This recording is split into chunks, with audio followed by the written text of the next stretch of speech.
Welcome to the Visual Cast. I'm your host, Alon, aka Rem. The Visual Cast is a hybrid podcast where we interview some of the most unique, interesting, high-level, and exciting artists from all over the world. Entering into Season 2, we will be starting a monthly live stream to our paid subscribers. To join in on the live stream with Q&As, polls, and some surprises, click on the join button below. Your subscription will massively support our channel and bring us further to creating a community of like-minded individuals who love, create, and immerse themselves with the visual arts and the visual world. For those unable to join financially, don't worry. The episode, like all of our episodes, will be available on Thursdays for everyone to watch. And if you want to support us, like and subscribe and share with anybody you think will enjoy the podcast. I really hope you guys enjoy this episode. Now, without any further ado, here's the Visual Cast. The world is like a ride at an amusement park, and it's fun for a while. Some people have been on the ride for a long time, and they begin to question, is this real, or is this just a ride? And other people have remembered, and they come back to us, and they say, hey, don't worry, don't be afraid, ever, because this is just a ride.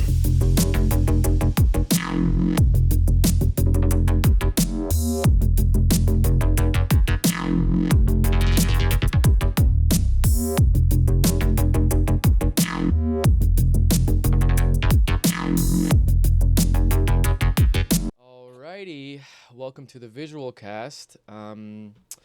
Today I am joined by not only a special guest, but probably one of my biggest inspirations. I'm sure everybody listening would agree. Quite the legend in the visual art world, in the digital art world, in the media world, and in the technology world. Kind of a legend everywhere. I had the pleasure of meeting him a few months ago, which was super special for me. Yeah, I mean, it's I really don't. I'm a little bit lost for words, to be honest, but we're gonna jump right into it. Welcome to the podcast, Android freaking Jones. The freaking I added. It's just Android Jones. Thanks for having me. Of course. Sometimes I go on long tangents for these intros, so I figured I'll keep it minimal for this one. My self-esteem thanks you. Oh yeah. Usually at the intro, when we kind of get introduced to the guest, we take a look at the guest's work and kind of go through their Instagram and their little bit of art. But I think people are so familiar with your work that it's almost redundant. But we're going to do it anyways, just because, I think it will kind of shape the conversation in a nice way. But I wanted to kind of ask you a question as we're looking through your artwork, kind of just to start off. You coined the term electromineralist. And it's one of my favorite terms of yours. I mean, there's a bunch of them, but that's really one of my favorite where, and I'll butcher it. And then I would love to hear your explanation and kind of take on it. But I think it's the idea that computers are made of minerals, and therefore they are not necessarily digital. They are some sort of physical. And then, of course, we have fire and light pushing through them and exploding in them. And that kind of is the philosophy of that we are some sort of not necessarily digital shamans, but some sort of esoteric mineral shamans or something along those lines. And I just love that. I give all my computers names, Yep. I kind of view them as automatons or something. They're not really a conscious, but they're there.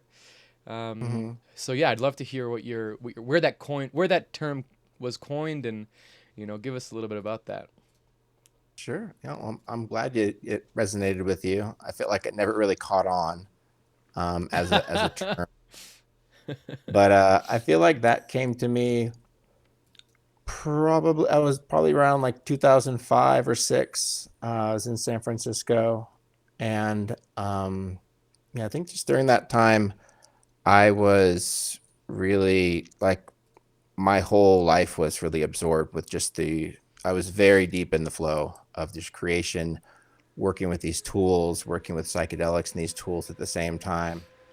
And, before that, I think I was always just kind of called like a digital painter. And I think it's I'm not really good with titles. Like I don't like digital painter. I don't like visionary artist. Like none of them I felt like really spoke to what I felt was happening. Being able to use light and electricity as this medium.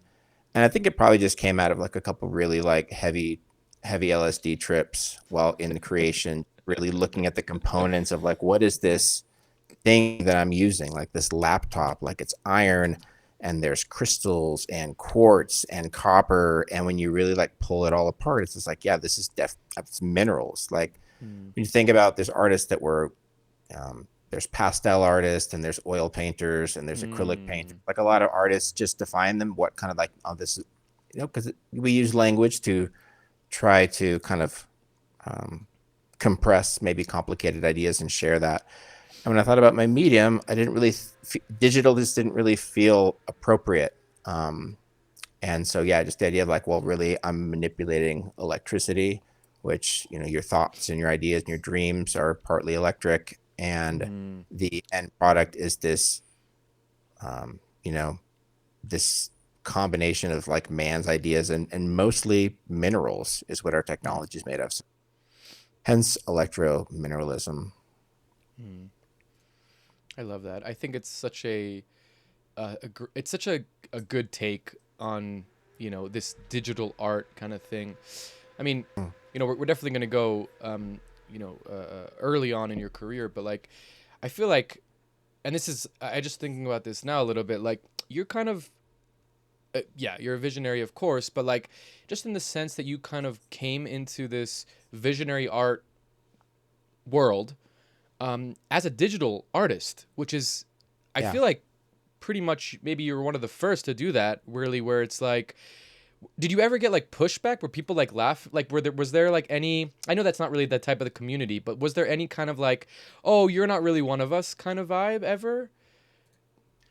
No, not really. I feel like there was always, back, I'm just kind of like, I graduated art school in 2000, and that's when it was during between like 96 and 2000 when I really discovered like the power of the Wacom and digital painting. And it's when I realized like I just felt that this is where modern human creativity wanted to be, to explore these tools. And, there was, at that time, there's a lot of pushback within, I'd say, like the fine art world of digital art, people, and a lot of it was from people maybe not really understanding how it was created, right? Feeling very similar to the way I think probably people feel about when they see prompting. Yes. I can imagine there's kind of a parallel there. But, I think, and then after graduating, like I never really had to deal too much with the fine art world because I went into, in order to like pay my school debt back, I went into the entertainment industry, working on films and video games, or working at Nintendo. And obviously there was no pushback around digital technology when you're on video games. You were the cool guy there. Yeah. But I think the cool thing about and I don't think my first Burning Man was like 2003. I'd moved to San Francisco around 2004, 2005. And, that sort of marked, I kind of made as I began to not feel the same type of affinity for the entertainment industry. I mean, really, it's just going to Burning Man and seeing, Burning Man back in the day, seeing like stumbling upon a camp like El Circo and seeing like this dome and these DJs and fire. Like after I'm like, the world of video games lost a lot of its sparkle. And I was just like, I want to be on team, whatever this is. This is like what I want to do. And, I kind of fell into the visionary art scene. I was friends with Robert Venosa, who was he was a real legend within visionary arts. He lived like 2 blocks down the street from like the Catholic school I went to, and I ran into him at like he was signing books at like an art supply store when I was like in high school. But we kept in really good communication, and him and his wife invited me to a visionary art show. I think it was in 2006 called Synergenesis. And when I remember walking up and seeing like this dreadlock tattoo dude, like walk through the door holding this crazy colorful painting, and that turned out to be like Luke Brown. But Oh that's shit. where I met Luke and Zavi and Carrie and Alex Mm, Gray and Andrew Gonzalez, and it was mm, just, I think what I was more, I think at that point I didn't have any doubt that digital art. I didn't see a lot of distinction between like digital art or traditional art. Like it's all mm. a It's way all of art. manifesting your mind and your Mm-hmm. imagination, like whatever didn't really make a difference. But I think the thing was what I really loved about the visionary art scene was that they completely like loved and accepted my use of psychedelics. Like I think that was, Mm. I didn't Embracing it find a lot of almost. love. Yeah, believe it or not, like they walking into Nintendo Studios like on a 10 strip of acid is like not encouraged. Like you're not, Oh you get shit. no street cred for shit like that at Like guys, all. I'm trying to make the game better. Come on. Yeah, no, I never did. But I'm just saying, it's like there was a lot of even within like the world of concept art is where I Mm. had spending the last like 3 or 4 years. There wasn't a lot of yeah. I felt like when I did do like I before I met the visionary artist, the art scene, I feel like I was like a closeted psychedelic artist. Like I'd go Mm. into my apartment in San Francisco on the weekends and take acid and turn the phone off. And then, but by like Monday afternoon, I had to turn into a normal. I had to show up at Neural work again. person. Yeah. Yeah. And I just felt like this scene, I just felt so seen by them. Like I can Mm. not, the things I was Beautiful. hiding from my other art community that I really loved and respected, this community, I did not only did Embraced I it. not have to hide this, they celebrated it. Like it was Yeah. embraced. And Beautiful. that was huge. That was such a, because I think about how much shame I sort of carried around Mm. before having that Mm. kind of like Interesting. acceptance and then encouragement. And like I said, like not just acceptance, but the encouragement and then like the ultimate, like the celebration of it Yeah. Yeah. um, was really significant. That's such a beautiful anecdote of like how you got into this thing, and really, I mean, we got to thank all those visionary artists that made you feel that way to keep you in this scene, and we didn't lose you to some corporate hegemony. So thanks, Alex Gray. All good. um, so Android, I'd love to hear a little bit about. First of all, I mean, just looking at your breadth of work, I didn't even I scrolled a lot, but like I didn't even go back like maybe like four or 5 years, and you have this like 30 almost 30 years of work. So it's pretty. Whoever does your social media, good on them. Oh, But good. also like I'm trying to scroll all the way down, I can't. Um, uh, and so many of your paintings like my generation of people or artists, whatever, of creators, like so many of your paintings are like etched, ingrained into our psyches. Like Oh, there's like those one or two or three Alex Gray paintings that pretty much everybody knows. Whether mhm. you're into Tool or whether you're into like just art in general, there's like the faces and the, I don't remember what it's called, but the hall, the hallway Yeah, where it's like the yeah. um, the bodies of Alex Gray, like those are like everybody knows those, and it's similar with you. Your dragons. You also have amazing faces that are kind of like synonymous with your work. Um, Hmm. it's quite special, and I'm sure it's like hard to maybe understand, to think about it when it's you, but it is very and there's no question here. I'm just kind of like praising you more, but it's very special Oh, um, to have a body of work that resonates with so many people across a long time. The karmatic inspiration that you've acquired is insane. And I hope that you understand that and realize that outside of your ego, outside of the praise, just like you should feel amazing about that. Um, and that brings me to this kind of like where did this come from? Where did you come from, dude? So you grew up in wow. Colorado on a farm, Uh-huh. Yep. um, and I'd love to hear a little bit about like what that was like. There's this is a 84th episode. I feel like there's this really strong correlation with upbringing and how people become artists or like find themselves Yeah. in this kind of like world. Um, and I'm fascinated to hear your story on it. So please, like, share with us, whatever you feel is interesting about your upbringing. Yeah. I would say that when I think about my upbringing, I just have to acknowledge that I've just been really incredibly fortunate. Mm. Being like a father myself and seeing how hard that is and all the conditions that were there. I was born in '77, and I'm third generation on the Jones side of living here in like Boulder Lions, Colorado. And what I really remember a lot from we lived out kind of like the foothills, just because there's a lot of nature. We're like kind of Mhm. right on the edge I grew up right on the edge of a bunch of open space, Nice. and just like there's a lot of space. There's a lot of nature and kind of a lot of isolation too. There we lived like there was no paved roads to the house, which re- That's cool. that really, yeah, but really screwed up like any potential skateboarding career that I was Oh, gonna gosh. have. Out of the question. No pavement. My basketball dreams were squashed. Like one of those things. That's funny. Yeah, like a lot of nature, and I had incredibly loving and supportive parents at that Beautiful. time. That really just kind of created the safety and that sort of container where I could um, be creative and Mm. explore. And ever since I think it was, I don't have a lot of like the memories are pretty foggy, but Yeah. I feel like I felt I've been an artist as long as I could remember my Mm. conscious wanting to be anything. It was always really clear, like Mm. what kind of artist, I vacillated. You grow up,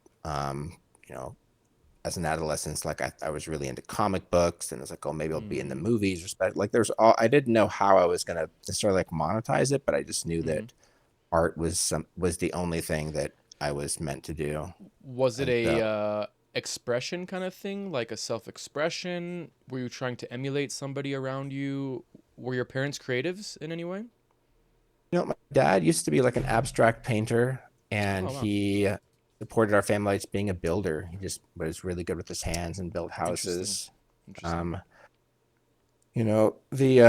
I come from yeah, on my dad's side, they were all pharmacists and druggists. Like they sold drugs and they ran a Ah, pharmacy and sold drugs in Boulder County for over 100 years. very apt, my friend. Yeah, yeah. My grandfather started like one of the first like hard liquor stores, like 1 foot over the county line in Boulder. No way. That's awesome. And yeah, they had a camera shop too. So yeah, pharmacy, cameras.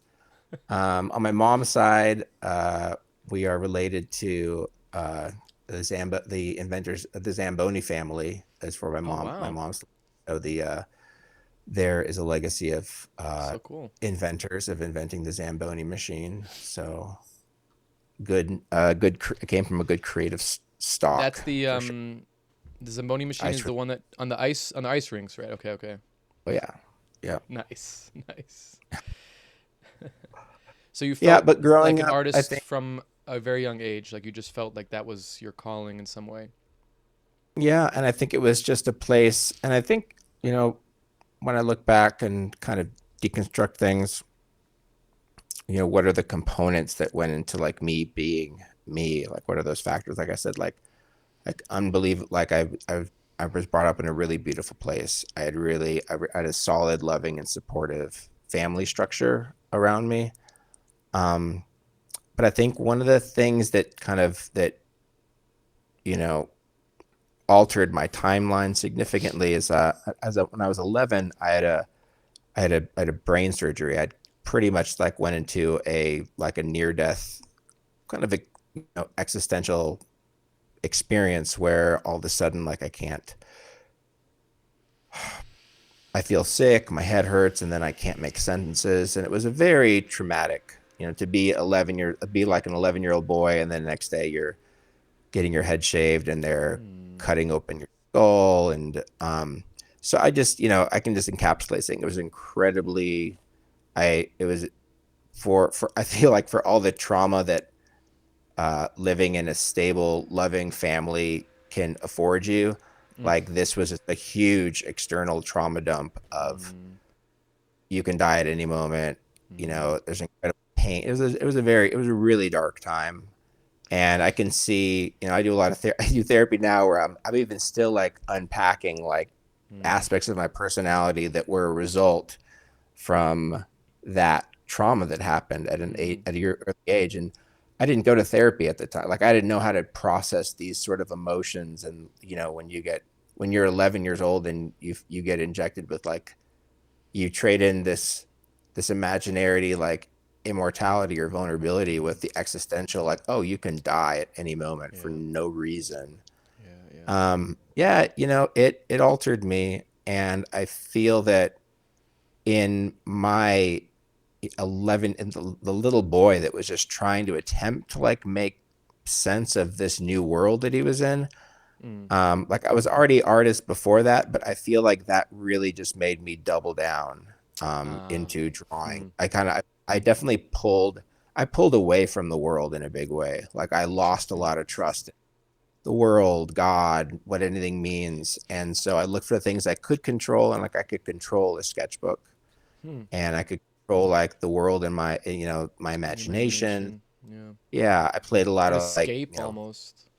yeah, I would between that and like like Nintendo and playing Metroid and Genesis, like between that and video games, those were like my two places where like, okay, this, I understand this world, like Right. this feels, Almost feel yeah, like yourself again in some way. maybe not even yourself, just feeling like just controlling any part of the board at that, so desperate to have something that Interesting. like feels solid and or that makes you not feel like the pain or the The, confusion of like how complicated life is. was it a not to harp on too long, I find it very Yeah. fascinating, and the trauma aspect obviously, you know, is super interesting because you're such a vast, you know, vessel of light and amazingness. Like to think that you have all this trauma is, I think, Oh, in a beautiful way revealing of the nature of humans and kind of like, you know, how we are it's pretty, in I that mean, sense. it's par for the course. Show me your favorite artist that hasn't been traumatized. For You know? sure, for Like sure. show me your Or any favorite painting and person. I'll tell you the Yeah. trauma that happened to make that. Like it's a Right. pretty solid through line. Like apparently like real like just loving stability, safe does not really make for great art. Yeah, no, it's I feel the trauma that I bear, it's a badge of honor that I feel like I can wear among many of my other favorite artists that also Hell yeah. endured something terrible and horrific, you know, that Do you plotted them on their course. do you think that as such a young kid being exposed to, you know, the fragility of life and kind of like the, you know, the uncertainty, like you said, or the lack of control, did it give you a perspective? Because that's like 11 is like really on the precipice of like understanding things. You know, it's like Oh between yeah. 11 and 16, you're starting to really comprehend what's going on. You know, it could be dramatic, it could be experiential. There's a lot of things that kind of shape. But I feel like the understanding of death or the understanding of finite, you know, the finiteness of humanity or of life is a pretty valuable yet scary yet, you know, unpacking kind of thing for a child to understand. Um, do you think that it shaped your like, you know, I mean, obviously it shaped your perspective, but like, you know, when you think about death now, you know, when you think about the fragility of life now, does it offer you solace that you had this understanding from such a young age, or is it something that's like a fear that's kind of like been with you? That's a great question. You know, it's not something that if I had the ability to undo it, I wouldn't. Mm, mm, It'd be hard to like consciously choose it, knowing mm, what it was like. Um, uh, but I mean, I feel like that's part of, you know, we are as humans, we're just these sort of like meaning making machines, and it all depends on like the meaning you make out of it. Um, I think at that time, like, I didn't know how to make any meaning out of this thing that happened. Like, it was just, there was no Yeah. explanation. There was no, it's just this, like, this venous anomaly blood clot that happened. There's no genetic markers. I think in my case, because it wasn't like I fell into the, like I dove into a pool or anything. What in the lack of a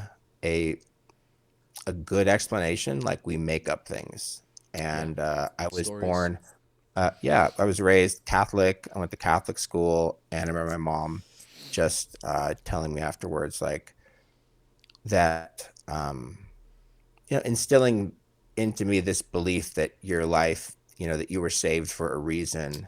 Wow. And at the time, I think like that, it's a beautiful thought. And I think it's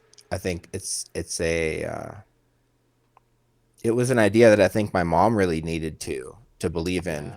Yeah. And I'm grateful for it. And at the same time too, like, wow, what a, like, it's also like an unbelievable burden to, like, live your life thinking that you were saved for a reason. It's like, there's two edges of that sword at the for same sure. time. So It's like possibly the more traumatic of, like, okay, great.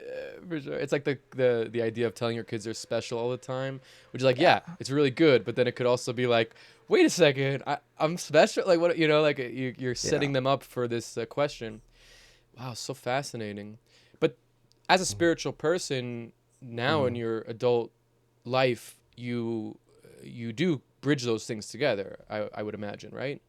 Oh, sure. I mean, there was a period of time where it felt like, oh gosh, I mean, for me, I think it really was like 2005 and 2006, like living in San Francisco. I think that was, I had experimented with some psychedelics, like in art school a few times, like some hit or miss experiences. But that's when I first started getting exposed to this community where there was, like, really strong liquid acid and ayahuasca. And I became, where, like, so much of my life was around this like brush with death, this, like, near death experience. When you were doing ayahuasca, there's a period of time where I felt like I was almost like, I became like, I was actively seeking out, like, these sacred death trips through different medicines. Wow. Yeah. Just to contemplate this idea of death, or the some sort of, is it like a juxtaposition? I know, for myself, like, a lot of psychedelic experiences are really the post psychedelic experience where A lot of it look is at like the reality. Yeah. after. Yeah. I mean, but there was a time where I feel like I was pretty reckless too, where I didn't really, I might not know what I was looking for something. Right. And there was, I mean, there's so many experiences that I've had that I feel like each one changes and each one adds another layer. And I mean, some do, some add a whole new perspective. Some make you question all the perspectives you had before that perspective that you built up. I think they can be very, like, incredibly life affirming. And there's a lot of, I think I'm grateful. There's a lot of different type of medicines that really help me, help me face shadows that I've had and face different aspects of it. And, there's also an element to, I think, medicine use where at a certain point, it feels like it's almost like with all respect to, like, Mother Ayahuasca and that vine and all the wisdom that it has, I noticed that in the way that I was using it, I went through spiritual pilgrimages in Peru and South America and Central America, and I've done dietas in the jungle. Like, I've gone to all these great lengths to have to do these things. And there's a certain point where I feel like, for me, it almost felt like there's a point where it's like a psychedelic trauma Ponzi scheme, where you're using these psychedelics to heal some trauma in the past, and the experience of them is traumatic as well. Right. It's like there's a certain point, like, where are we going to get off this ride between the trauma and the healing? Yeah, and that's I, up to the individual to figure out. yeah, I feel like that could be a whole podcast on its own. That could be, yeah, Um, that could be it. that's a crazy conversation. So, shifting into a little bit more, now that we have more understanding of death and life, Mhm. you entered. You mentioned that you graduated from college in 2000, which is, I mean, I'm not that old, but that's a long time ago, dude. A Um, long time ago. Yeah, it doesn't feel. It feels like a blink of an eye, but it I'm was a sure. I'm sure. really long time ago. Yeah, and you would never, you look so young, you would never even think that you go back that far. Um, but it's like, I found it so funny when I was reading about this, like that you studied computer science and you graduated or computer graphics, sorry, and you graduated in 2000, and it's like, what computer graphics existed in 2000? No, Well, like no, no, Coral Draw, I guess, like it's just so crazy. And I know no. that's your main thing. I'd Yeah. love to hear just a little bit about, like, you kind of mentioned the experimentation that you were going through in college, but I'd love to hear a little bit about, like, what was the catalyst for you to finish college and go into a early career of gaming, Nintendo. I think you also did a little bit of a stint with ILM. Like, where was Mhm. the kind of shift from, this experimentation, psychedelic, early 2000s, computer graphics are popping off to quote unquote settling within this kind of like gaming industry, which I guess also was popping off back then as well. Yeah. Yeah, no, it's interesting. I mean, I think when I graduated, I mean, honestly, when I graduated high school, there were a lot of different art schools that I was considering. Like, I just knew Mm-hmm. that I wanted to be an artist.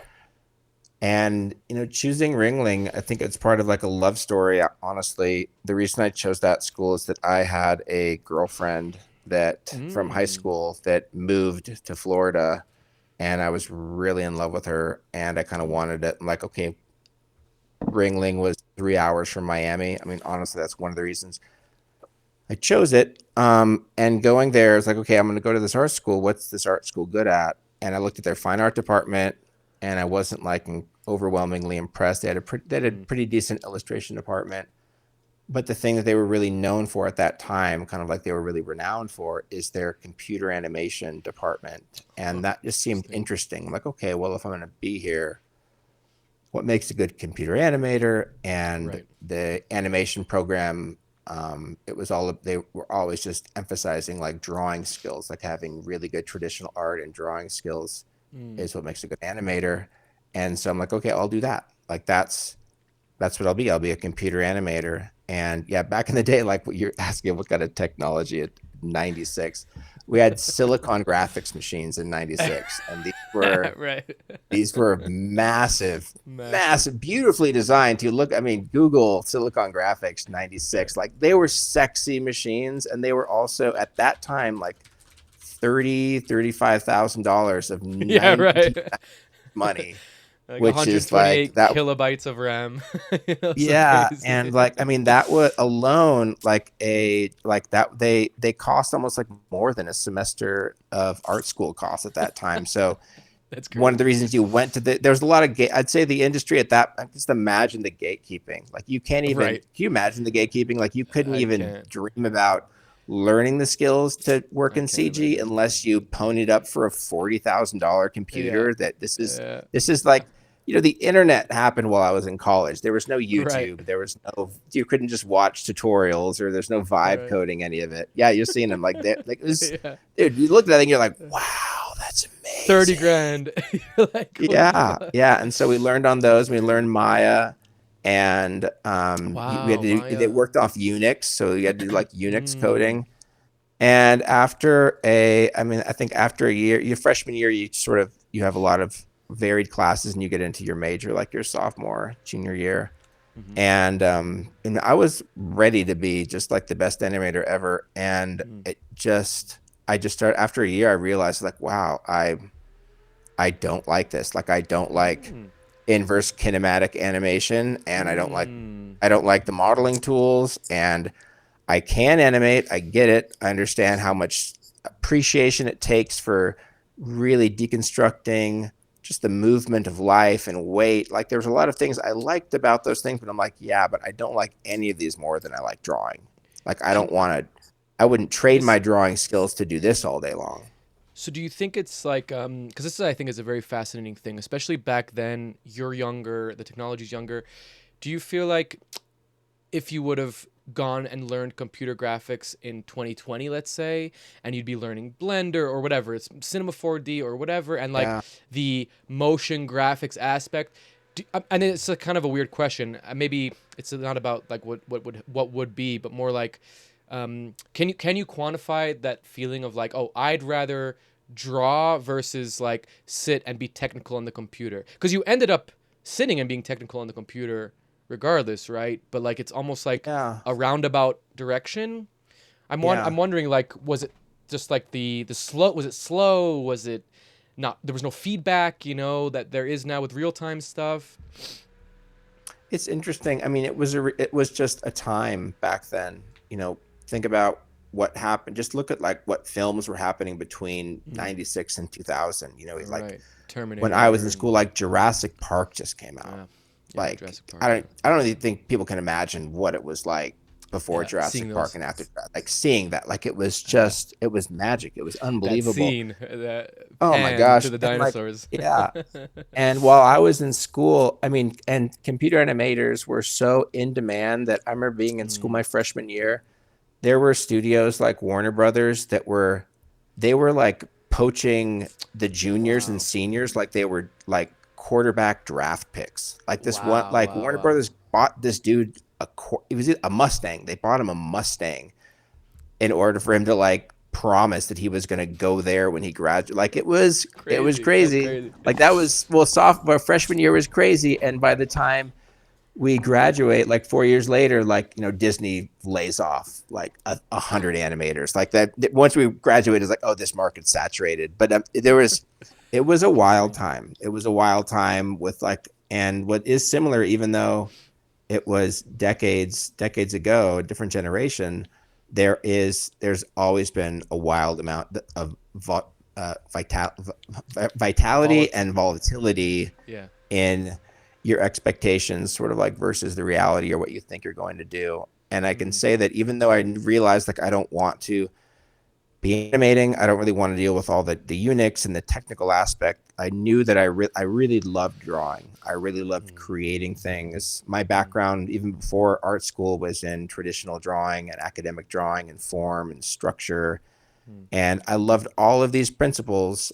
And I also was really inspired to take a lot of the traditional components of what I'd learned and bring it into, after seeing like the power of like Painter and Photoshop and having a Wacom. I'm like, man, all the artists that I loved, if they were alive right now, they would love this. They would go crazy. Like that. Yeah. And, but I think by going to school there too, I also learning the components of filmmaking and film and everything that went into computer animation, it did instill me with a real passion to be part of the like the entertainment, like film industry. Like I saw that as like, okay, this is like the tip of the spear of like what humans are making. And at that time I realized like, okay, I'm not an animator, I'm not a modeler, I don't like storyboarding, like I like just creating complicated characters. And I realized the pipeline was like, wait a second, at these studios, the guy that's modeling is not drawing the thing that he's modeling, because I could see how compartmentalized. And as I just kind of worked backwards, I'm like, I want to be the guy that draws the things that the guys then model and texture and animate. I know that there's one, and I didn't know what that was. And luckily there was the internet just started happening. And I had to, research and figure out that like that position was called a concept artist. And once I knew that, it was like, that's what I want to be. I want to be a concept artist. I just want to draw the things that other people bring to life. And I focused on that, and I worked my portfolio around what I felt was important for concept art. And I got an internship at Industrial Light and Magic on my junior year, which was a really big deal. It's a huge deal. Dude. They're the best. They're the best. They are. Sure. That is the tip of the spear. Yeah. yeah, and that was amazing. And I met like Ian McCaig and just like Wow. unbelievable artists, and seeing the team like that, how they work together.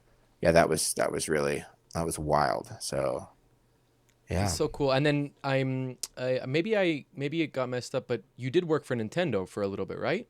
Yeah, ILM, I did the internship there, and that was amazing. And it was also kind of like, okay, this is like the What best now? place to work. It's a, part of it, I think it's a story of just like human ambition. Like, oh, I wanted Yeah. this thing so bad. What's it going to be Yeah, like? and And then you you reach have it, and it. you're like, okay, I'm What here. now? This is it. Yeah. Okay, what else? Now what? Now what do I want to do? Like, okay, I worked here. Yeah. Next, Yeah. next, what dragon am I going to chase now?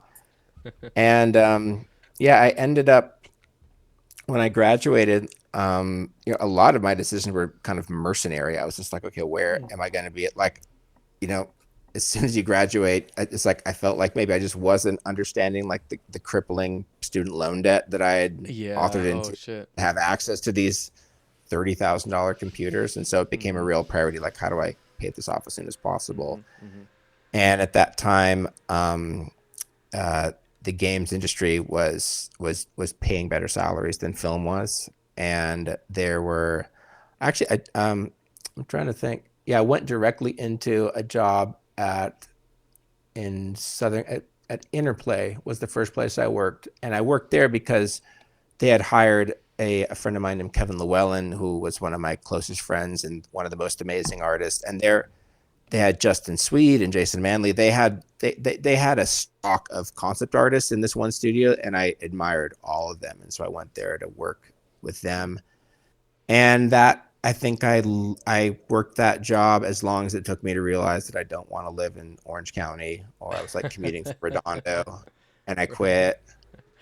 I went through Europe for a while just to draw portraits to kind of get back, kind of, see the world.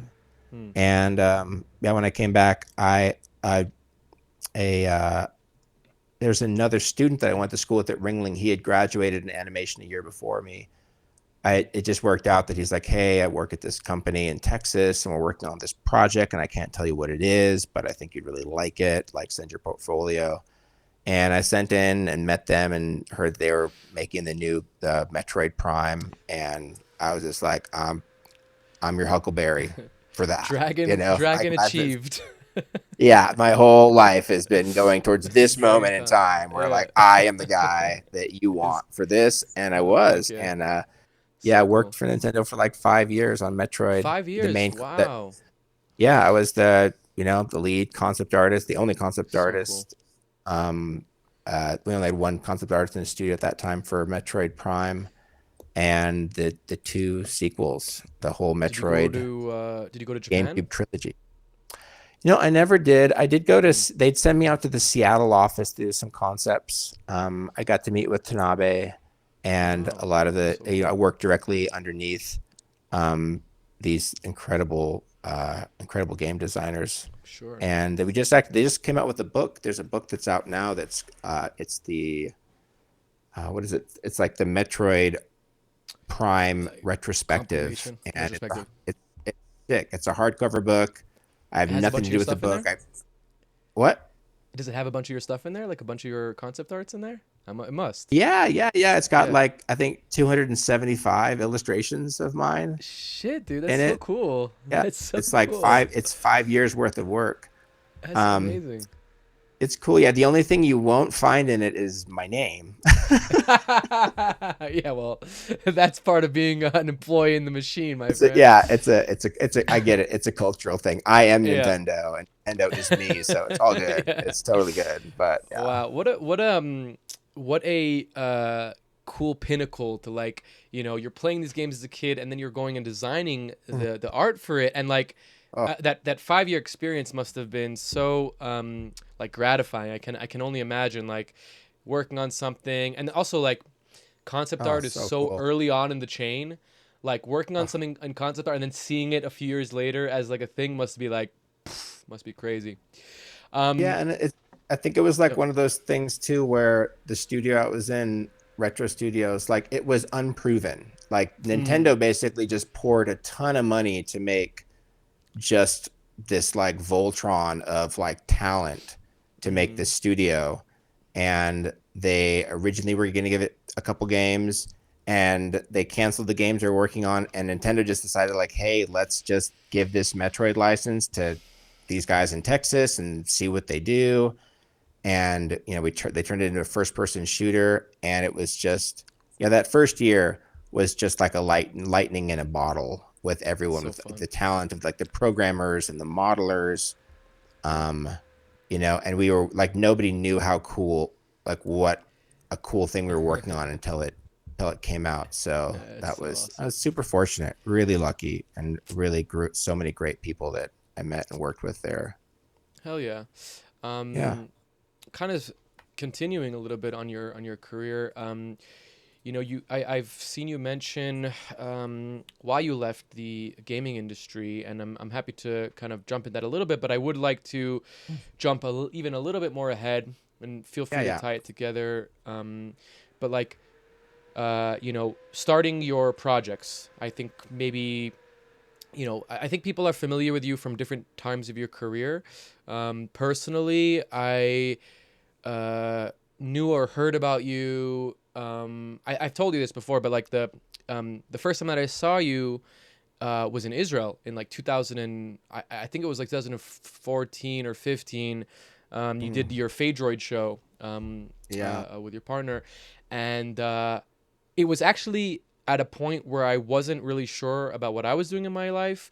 I was very creative always, but I didn't really think about visuals or like being, doing anything in a live performance setting. It was always like film and like, behind the scenes. Um, and when I saw you, I again didn't make the connection. I just thought that shit is the coolest thing I've ever seen in my life. And then a year later, or maybe like a year or two later, I went to Modem, and that's where I kind of like really decided to Mm. solidify it. But that show, that Phaedroid show, has sat with me for so many years, Mm. and it's a concept that I tried doing with my partner, earlier on in the early 2020s, I would say, maybe even before, with Yeah. the concept for me was, and it was the same thing that I fell in love with visuals, was this idea of, taking music and making it into something else. Taking music, you can audio analyze, you can do it with your hands, you can do it with your ears, whatever, but you're bringing it into some sort of motion, color, design, whatever, projection mapping, whatever. And what you were doing was another element, was the dance, was the movement. Your Mm. tool obviously is your hand. That's, a very unique kind of like MIDI controller, your hand and your pen. But the idea of like infusing it with a third, uh, you know, um, I don't know what the word would be, but like a third expression maybe, it Yeah. really blew my mind. And like, I didn't realize, it was like in retrospect, it blew my mind. I didn't really know what I was seeing. And then when I realized what visuals were, I'm like, oh, that was the next level of it. And I've always Yeah. strived in my career to kind of connect as much as possible, through, signals, through frequencies, through even just like intention, the VJ, the lighting, the lasers, the dancers, the fire shows, the projection mapping, the stage designers, and the musicians, of course. Everything should be kind of like a coherent thing, and it becomes like a real entity when it does. And anybody that's Mm. been in that entity knows the feeling of when it's alive and when it's working. It's Yeah. extremely potent. Um, so I guess to bring this into a little bit of a question, and I'd love to hear from you on this. You know, what was like this kind of shift from, I'm a concept artist, I'm making these amazing products, I'm seeing them come into fruition, to, okay, I'm gonna make my own my own, not product, but like my own idea. I'm gonna do my own thing. I'm gonna, be a I don't like to, this disruptor is the wrong word, but like an innovator. I'm gonna be an innovator. I'm gonna take these things and kind of like, do something that nobody's ever seen before. Forget about video games. I'm gonna draw on my fucking wife while she's dancing, Yeah. or whatever. Yeah. Um, No, there was a shift. I felt like, I think the transition for me, that it's a bit more gradual. It wasn't like I just mm, woke up someday and I can't do this anymore. right. But I had left Nintendo, ultimately because after, as much as I was so grateful for the opportunity for the Metroid games, like after three Metroid games, I felt like I'd kind of given them all the best, like one-eyed aliens and spaceships that I had in me at the time. Like that was a lot. Like there's a lot to conjure up. Yeah. And And I also didn't want to, I kind of felt like I didn't want to work at a big studio anymore. And I had a great community of other concept artists that I had met, some I went to school with. We had a online forum called conceptart.org, which would be like, it could be like Yes. the precursor to ArtStation, you know, back in the day. Mm. But so we had forums and we would post on these forums, Hmm. and we had an unbelievable collective of like talented guys. It was like myself, had Marco, we had Coro Kaufman and Jason Manley, and just Marco, the superstar power of Marco the Djurjevic. And we were just like all these like little lost boys that got together and realized we really liked each other. We loved what we were doing, and we liked to teach. And so we created these workshops in different places all over the world. And from there, we started a studio called Massive Black, which was a outsourcing studio. Because I think at the time, a bunch of artists like, hey, we don't want to work at a studio, make somebody else rich. Let's make our own studio. And what an incredibly naive idea that was at the time. Like, let's put all our eggs in one basket, make a studio, and not hire anyone that has a business that is majored in business at all. Yeah, what could go wrong there? It was awesome. We did. I mean, for what we did, I can't believe what we pulled off as a studio there. But as I was going there, I was also, I'd say at the same, like before I left Austin, I went to my first Burning. I heard about Burning Man from ILM because there was two of the artists there that went to Burning Man, and that was the first time, probably 1999, that like the seed of Burning Man was planted in my, my fertile, naive imagination. And then it wasn't until I was in Austin where I first sort of went to Burning Man in 2003. Totally blows my mind. I go there by myself. I like rented a car, the whole thing. I go out to the playa and I see the El Circo camp out at the edge in this dome. And that was, I think that's such a mind blowing moment. It's like, I kind of knew like my expectations or my reality would never be the same. When I saw this community of people, it was just like, this is, what can I do? Like, where do I sign up? Like, where's the cult? Like, hey, what, like, show me the Kool-Aid. Like, these are like the beautiful, amazing, creative, highest shit people that I want to hang out with. And I'd say it's sort of gradual. And the more I got into Burning Man and that culture, the more I realized that coming into work on Monday just felt less authentic to me. And there were a few things that happened, but I think primarily like within the last year of 2006, I just realized that like I couldn't really fit. I wasn't really compatible. First off, I had no business like being a founder of a company or running, we had grown, we had like an outsourcing office in Shanghai at the time. We were doing a lot of things, but it just wasn't what, I didn't feel like and also we're also hiring all these amazing artists, these younger artists that are just incredible. And there's just the point where it felt like I just don't feel like I'm offering a lot more value to, like, concept art is going to be great without me. Like, concept art is just like, it's its own thing. And I mean, I don't know if your deep dive pointed this out, but like my basic origin story is just like I had sort of left my company and I didn't know what I was going to do. I kind of signed a non-compete, so I couldn't even really make money as a concept artist. Yeah. It wasn't a great breakup. We're all friends now, but it was a bad breakup, honestly. It's tough. And I didn't know what I was going to do. And I just thought like, well, I can make art and make, I art that I was making on the weekends. And I'm trying to put the pieces together. Like in 2006, after the Synergenesis, that's where now I started a real community. Like I was hanging out with people on the weekends and like going to smaller festivals and shows. And 2006, I end up making friends with this guy, Lauren, who we know he's like, he who shall not be named as the DJ, but just bass nectar. Yeah. Okay. I didn't get that one. Okay. But this is like 2006 bass nectar. Like, not the creep that, I'm sure all the underpinnings of psychopathy were there, and I just didn't Right. see them. But No, come on. very It's sweet, impossible very to see. sweet we were young.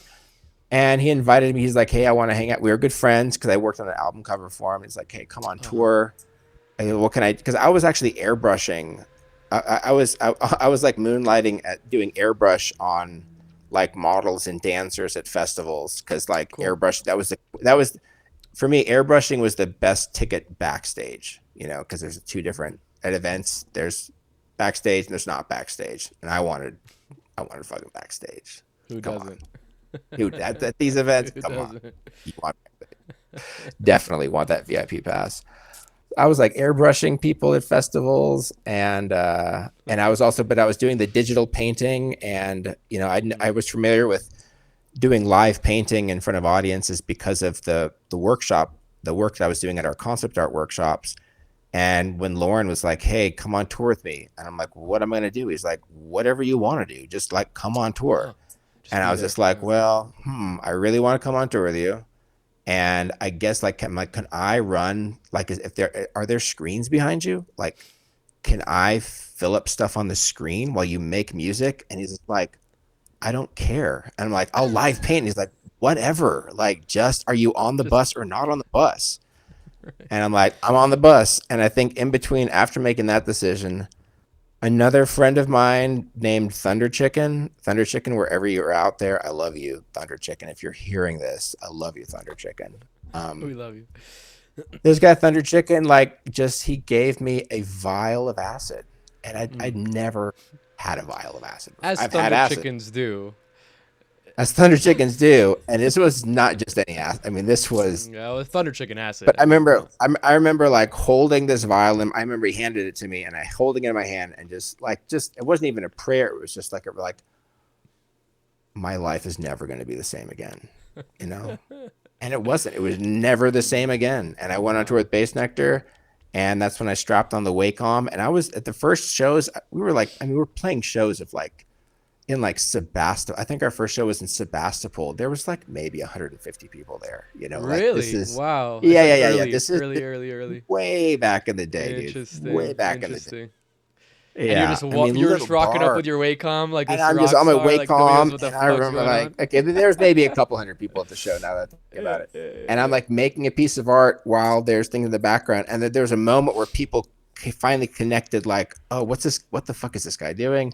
Oh, he's moving his hand. He's seeing this. And they're like, "Okay, cool, that you can do that." It wasn't. I can't say that they were making a live piece of art while someone's making bass music. I was into it. I was 100% into it. And that's when I also learned. I think from the first night, it was just the taking out. I was so sort of nervous about it too. I'd put this strap this Wacom on, and I would take acid, and I would go on stage. And I think that's realizing something within just because before this, all the art that I ever really made was alone, by my, the little, the traumatized 11-year-old that's writing in a sketchbook, or the me at Massive Black at 3 a.m. in front of with my Wacom in my lap, listening to heavy metal music alone. So much of my creative experience was alone. And I remember being on stage and having this epiphany, you're high on acid, which really good acid, which is awesome. And you are making art. Every other part of your focus is focused on making something, and you have no net. You've got to be cool. You can't crash. You start from zero. And I'm being creative, and instead of being alone, there's hundreds of people. And I'm making this connection where they see me, and I'm doing this thing, and they're stoked, and I'm their energy becomes a resource. You can channel that. You're feeling the excitement of just God, what's a better way to be alive than this thing right now? And all of that's going into the art. And you take a feedback loop with that, and you just keep adding more acid onto it. And Android Jones was born, dude. That was it. Honestly. Thank you, Mr. Chicken. Thank you, Mr. Chicken. Yeah, thank you, Mr. Chicken. No, for sure. No, and it was wild, dude. I Mm. don't know. I mean, it's like then what are the Were you next on problems you stage have are with like, Bass Nectar? Were you on oh stage with yeah, I Bass was on Nectar? stage So with him. you're like VJing, I guess, is not really the right Yeah, word, but yeah, you're yeah, performing on stage with him with the Wacom. yeah. Wow, I'm next interesting. to So him. so I'm on there's stage. that instant feedback right away because people see Oh, dude. you moving Yeah. and the things happening. Yeah, and this is Lorne. I mean, this is the Underground Communication Tour, and Right. like, well, I mean, say what you will, and nothing excuses like behavior, but fuck, that guy was so talented. No, I Like mean he it's really, like, you like, know, it's like dude. and not like to compare, but like all these people that were like these highlight stars. I mean, Bass Nectar made what bass music is today. Totally. Yeah. Cool and interesting and fun and like whatever. It doesn't matter the person behind the art at that point. But so you were really there for it.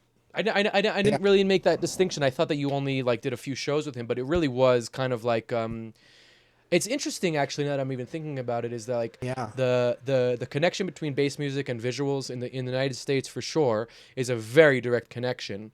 And it seems like you were almost a reason for that. Yeah. I mean, if you think about it, it's like this is the year 2006 on this tour. Like we went all Mm. the way up. We started in Sebastopol and worked all our way up like through Portland, Washington, all the way to Shambhala was like the The pinnacle of this pinnacle, yeah. tour. Mm. I think 8 or 9, like we did shows at like Whistler. Like it was wild, man. Like we're on a bus. Like it was, I just can't, I look back and I can't even believe it happened the way that it did. And which Mm. each show, like I'm getting like more confidence and like, midway through the tour, the problem was like, well, how do I, because Lauren would do sets. Sometimes it'd be an hour. Sometimes motherfucker would play for like 3 hours, like there was no like limits. And so my biggest challenge was like, man, if I'm high, how do I take more acid if I'm on stage and I can't get off? I'd have spots on my. I'd put like liquid acid drops on my Wacom tablet, and if Just he's to really brush going there, against it. like Just to it's brush against time. it. Yeah, That's so like fucking cool. That's so yeah, cool, dude. yeah. We could do a whole So podcast on like, how do you do drugs when you're on stage and not? yeah, yeah, exactly. It's another. That's another. What are the best ways to Yeah, dose yourself? yeah, So yeah. No, because okay, at that time, if you think about it, gosh, like, uh, with I'm trying to think of like who are the people like that time like the other like I'm trying to like who the other VJs were even in that scene. Like there was a buddy of mine named Boris. in the States, really not a Zebler lot. was like there was I knew Yeah, of a and Kanani, Zebler. I yeah, knew Zebler had done like a Spongletron. And yeah, as I was doing this, like my friends like the Amon Tobin project came out, but there were yeah. not a lot of I mean, I don't know V what Squared was. Labs. Yeah. Yeah, there wasn't. I mean, this was a kind of a wild west of that type of a thing. It definitely wasn't anything quote unquote mainstream or in the zeitgeist. It was much more like V Squared Labs was like a huge oh, you actually worked with what's her names with the Sphere guys oh fuck I Obscura. forgot their name. Obscura, yeah.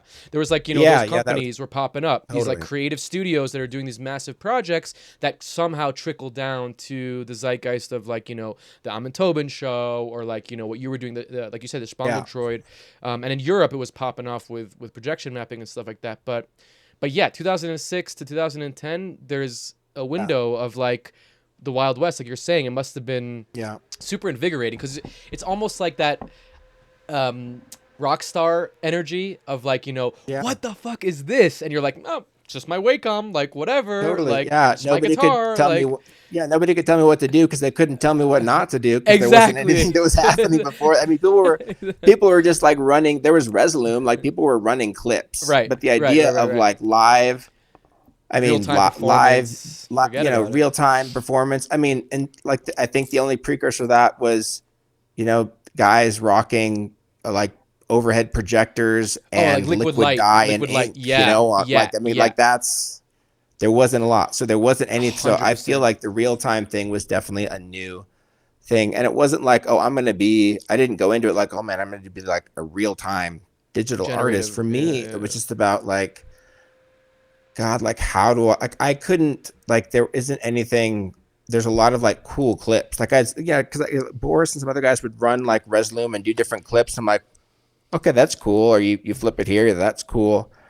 I think a part of my art too, it's just like, it's just always been it very some like creativity has always felt like really somatic to me. Like it's something that's like in the body and it's feeling, and it's like part of it is like when you're there and all this energy is happening. Like what I learned from Lauren was just seeing the way that like crowd dynamics are working, and like his imagination, his art is going out and then it's going into the people, into their hearts, and it's coming back. Like there's a magic to that. Like you're really Totally. feeling that, and you can feel that in a very visceral way. And I think part of what's always inspired me is this wanting to be able to feel what's happening, and then not just feel it, but then contribute and add to that and amplify that feeling, and then have it come back again. I mean, that's always, I think that feedback loop is the thing that is the most meaningful and the most exciting and kind of rewarding part of everything. And for me, real time was just like, there wasn't another option for me. Right. It's like, I want to feel it, whether I can feel it in the stroke of the Wacom, like and see that line I'm making in Painter and art like come to life behind me. And then it was like, okay, and then I think after that it was like particle illusion. Okay, let me find this thing. And like, at least I always needed to feel something. Like I've never been able to turn knobs and click things. Like there's something about like my body wants to react into that. So whether it was particle illusions or like you said with like the fade droid, like that was another level of like, oh, like it's just how much can you make people feel something has always been at the core, like behind any of the other things, because it's like, it's not about how complex something is. It's not about like how the high resolution or how many pixels or lasers. It's just like, it's all about like how you make people feel. Yeah, I couldn't agree more. I couldn't agree more with that. It really is so true. It's like you can see it now with the influx and I don't even like to say oversaturation, because I don't think that's really what it is. I just think that there's so many young artists and it's so beautiful, but each person brings their uniqueness into it, at least whatever, the good ones, let's say, bring their uniqueness into it. And it's not necessarily like the pixel amount or the high quality rendering or the path tracing. It's really something under that or above that, whatever. And you see it now with so many different people's styles and ideas coming out, and the bar of entry to express yourself digitally is so low, that it's really fascinating when you see that, and when you see the opposite of it, of something like, oh, look at this high quality render, but it's devoid of any personality, or like, it's just like the, whatever flavor of the week kind of thing. It's clear right away, at least to me. So I think that's a really astute point of like, it's really not about. I always have this conversation with Steven, Glass Crane, and Keith, Fractal Visions, of like, what's the best tool? What's the best program? And it's like, we always come to the conclusion of like, there really isn't. It's really like whatever floats your boat at that moment, like whatever makes you feel good in the creation process or in the performance process is that tool. And you're such a good example of that, because you use these, I mean, now I guess you've kind of evolved, but like for years, you use these old school programs that nobody, continued to use, and nobody really ever used in the way that you use them, particle illusion, whatever, Photoshop. And I think it's just like a really good speaking to that. Okay, so we are getting a little bit in time here. I have a few more things that I want to talk to you about before the set portion. Maybe we can just bump through them somewhat fast. Okay, so one was you spoke about Phaedroid, and I kind of prefaced it as well. I think it's an important part for me personally. Samskara is another one. Oh I yeah. remember seeing Samskara in Boom, 20 must have been 2016, maybe 2014 actually. I think it was 2014. Um, No, it would have li- been 2016. 2016, it 2016 was or like the blow up, a little yeah. blow up Yeah. dome. I remember like Yeah. going there, tripping pretty hard. I did not know Yeah. what it was. Probably one of the pinnacle experiences of my boom. And it actually triggered a whole day of self reflection and like not being able to be at the festival. I had to like go to the side and like write in my notebook, high on acid, like, these Yeah. like cryptic kind of like messages. Um, Yeah. and yeah, I just remember like lying in there and like at the beginning I'm like, oh, this is cool. Like I'm into 3D. I like, and then all of a sudden all like the, like the devil or like, it wasn't really devil. It's like, the Kali stuff, all these like very harsh imagery. And I'm like, what the fuck? I didn't Yeah. sign up for this. And then the whole circular motion of that movie. I remember thinking about that movie as like, I was so into film. I was studying film and like, I Uh-huh. didn't really think about how a 3D animation or like how an abstract animation could tell a story, could evoke such emotion, Yeah. and I guess in retrospect, it's obvious. So many movies have montages or like moments of like abstraction, but I think that one was so obvious to me.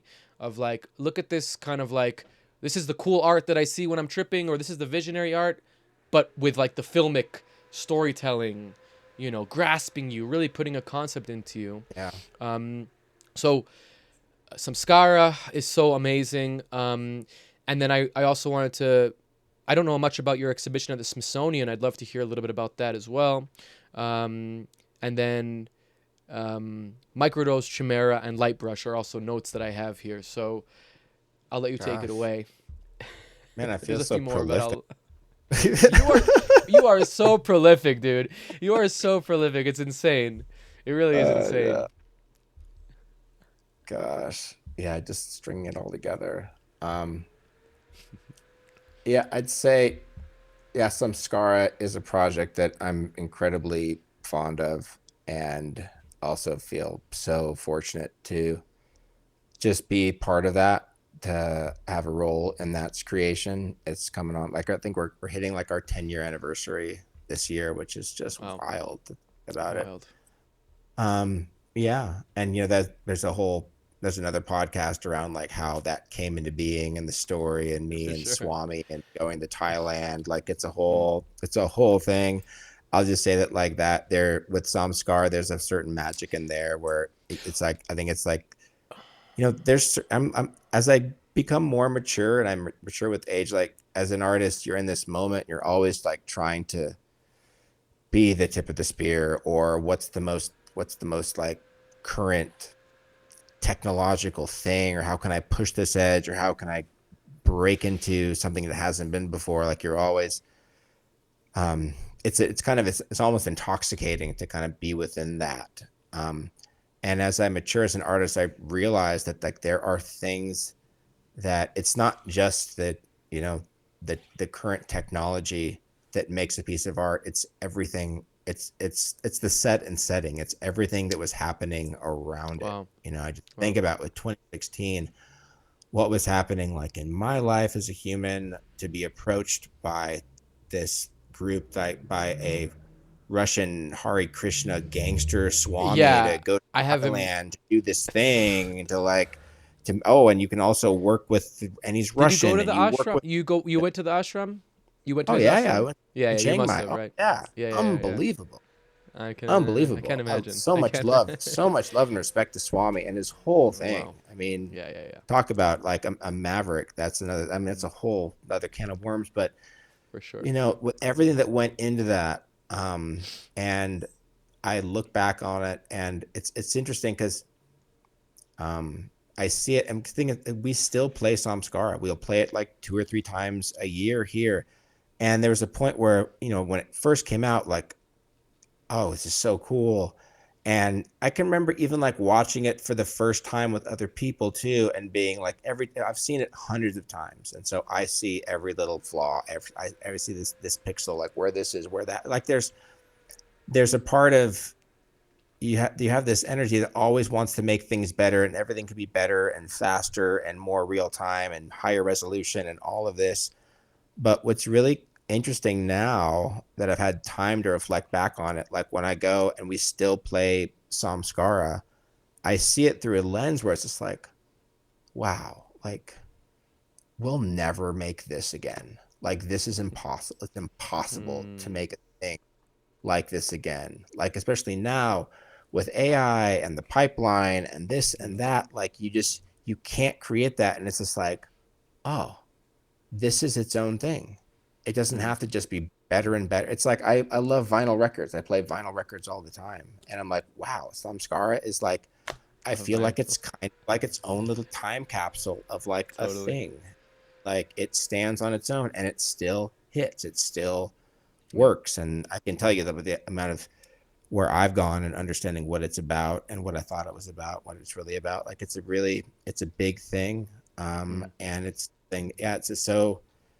cool. I'm super excited about that. I'm really thrilled that I was able to kind of be a part of that. I think that really, that was such an interesting way to be involved with, immersive. And there was some of the immersive thing that was happening. Immersive. I was getting into VR after that. There was definitely like it's like immersion at the time. But anyway, yeah, super stoked. Samskara was before MicroDose, right?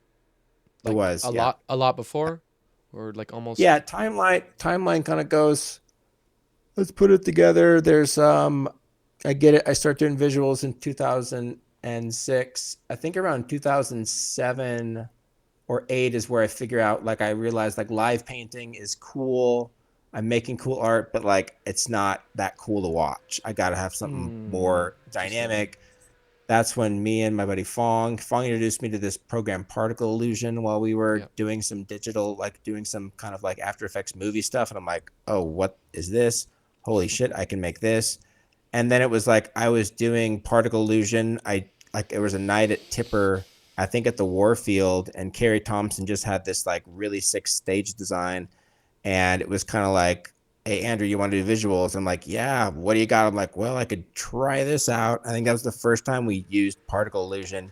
We mirrored it on like a map structure, and everybody there are moments, it's my wish for any digital artist or performing artist to have this experience, like where you're there and you're doing something and you've never done this thing before. And like, there's a certain feeling, you're like, oh fuck, like, oh my God, this is happening. And then there's this point where like you're looking at it and then people around you are like, what the fuck? What the fuck?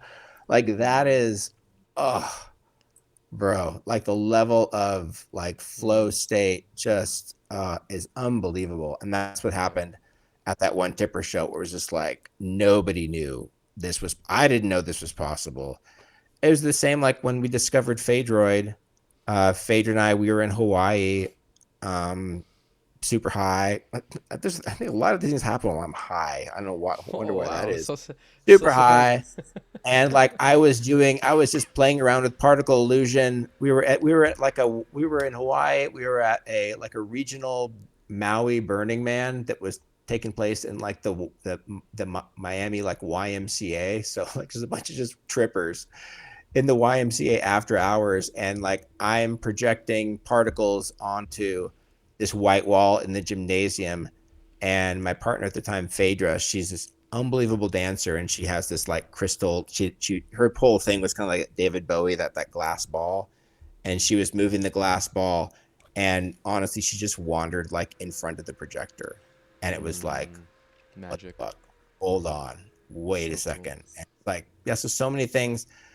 Yeah, and I think they happen from, it's like experimenting, vulnerability, being vulnerable, like taking acid on stage of hundreds of people is a very vulnerable thing to do, it's very vulnerable. Like you have to, but without exposing yourself to the fear of vulnerability, it's like, it's within that place of vulnerability that I think like a lot of the most amazing things have happened, where things actually get pushed forward. Vulnerability opens a door for authenticity. I feel like maybe vice versa. I'm not sure, but I feel like they're connected in some way, right? Like, I always fell in love with the electronic music scene. I mean, in Israel it was psytrance, but like the feeling of being able to express yourself and nobody's judging you. I can dance and be crazy and be weird and be, whoever I want to be, my authentic self per se, and nobody's judging me. And that's going to, you know, you're vulnerable by dancing and looking all weird, but you're also like empowered to be that authentic self because nobody's kind of like, pooing you away. Yeah, Like and those then there's a things like risk. create this something crazy thing. What is it? The risk? Yeah.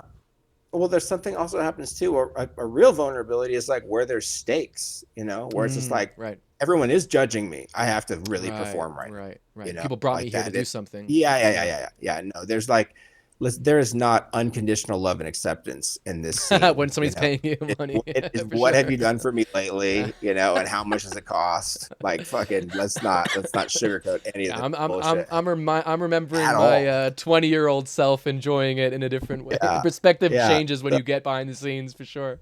Yeah. So I think like timeline is like, so after that, 2012, start doing Phaedroid, doing a lot of stuff Mm. with Tipper, doing particle illusion. I'm using particle illusion like for the Tipper sets and for Phaedroid.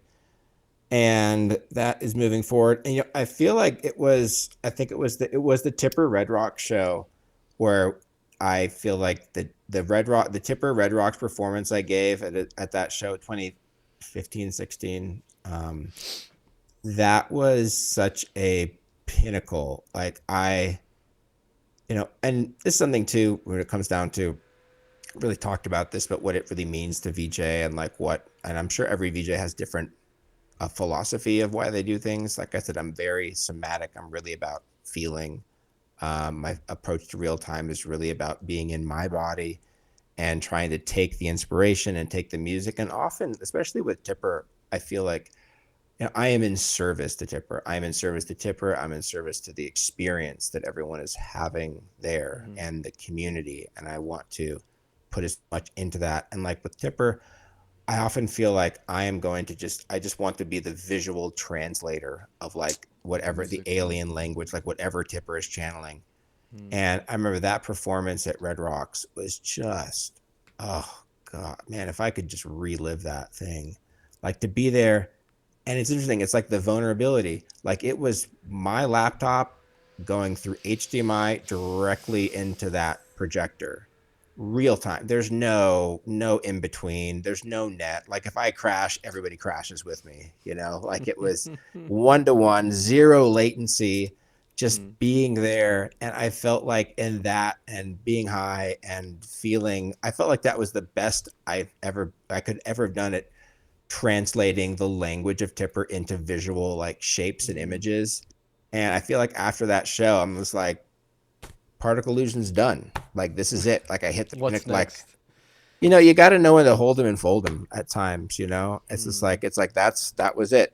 And so I stopped after that, and I think that's what sort of made this working on Samskara, and I think that's what led to, because the other reason I stopped using particle illusion is just like the program is just horrible. Like it's just awful. It's just not meant to do what I need it to do, and it was so frustrating.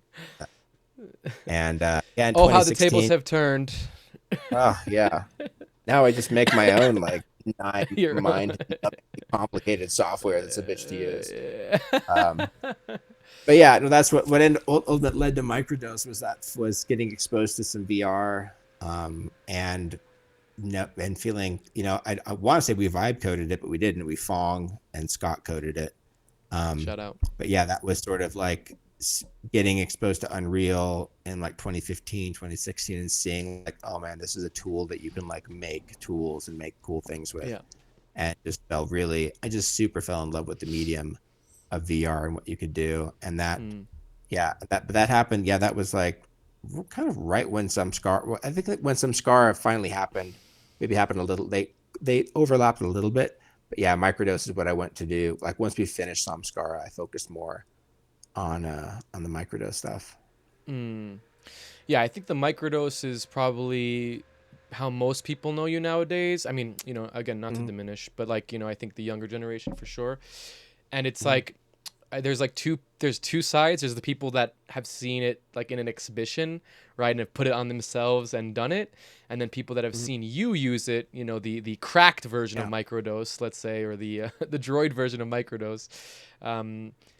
And yeah, I think it's undeniable the effect that MicroDose has had on like the real-time graphics or generative art kind of idea of real-time stuff. I mean, again, I know this is kind of becoming redundant at this point, but like my whole approach to visuals is real-time, is generative, is 3D.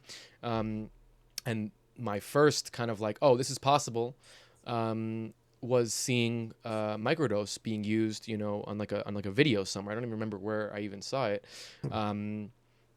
And you know, I think that foray into Unreal, using Unreal as this kind of like totally not what it's meant to be used as, was a real kind of innovation. I know we're throwing these words around a lot, but was a real innovation. And I think the way that you championed it, and obviously I'm just like looking through your website, like the, you know, the way that it's marketed, the way that it's kind of like geared towards this kind of like, you know, wellness flow states, I think really speaks to like the concept of what real-time graphics can be. So I think we're gonna shift into speaking of MicroDose. It's a good segue. Speaking of MicroDose, I think Android has a pretty cool set for us here. Yeah, well, I think most of the time when someone sees MicroDose, they're seeing it's called like a cinematic viewer, and so you're seeing what we want people to see on the screen. And what's not seen a lot are these coming through. I have to kind of keep my head still. A little bit. They're a little bit shifted, but I think they're pretty close. A little dark, yeah. So this is what I'm seeing when I'm inside of it, and we've got these simple controls. Have like a little laser, and you point the things. So each one of these represent like a different library of particles that we have. We have like alpha or water particles. We kind of use some with different elements. Alpha microdoses, electrominerals, Japan collection, Earth collection, fire collection. Then we have over here, these are basically mystery brushes. So these take these libraries and randomly combine different emitters together, which is kind of fun. So infinite mystery is always a really good one. And so if you see, there's controls on that. If you could see these controllers, there's two major controls, and you press as I put the trigger, that's what creates the particles. And when I press the other trigger, it'll cycle between them. But when I hit like what button is it? Like the Y button, these different radial menus come in. Let me get to another better particle to show this off with. So on one, okay, so with all the different buttons on the controllers are mapped. So like one button, when I turn my wrist, I can control the speed that I'm flying through an area. Or with another button, I can control like how far the particle is away from my hand. So let me find a good one here. So like I can make the particle come really close, or I can throw it back out in space. Oh, that's cool. Some of the other controllers is you can control there's like your axis in space, which means basically like scaling. So you can scale it so the particles are they're these fine, delicate things.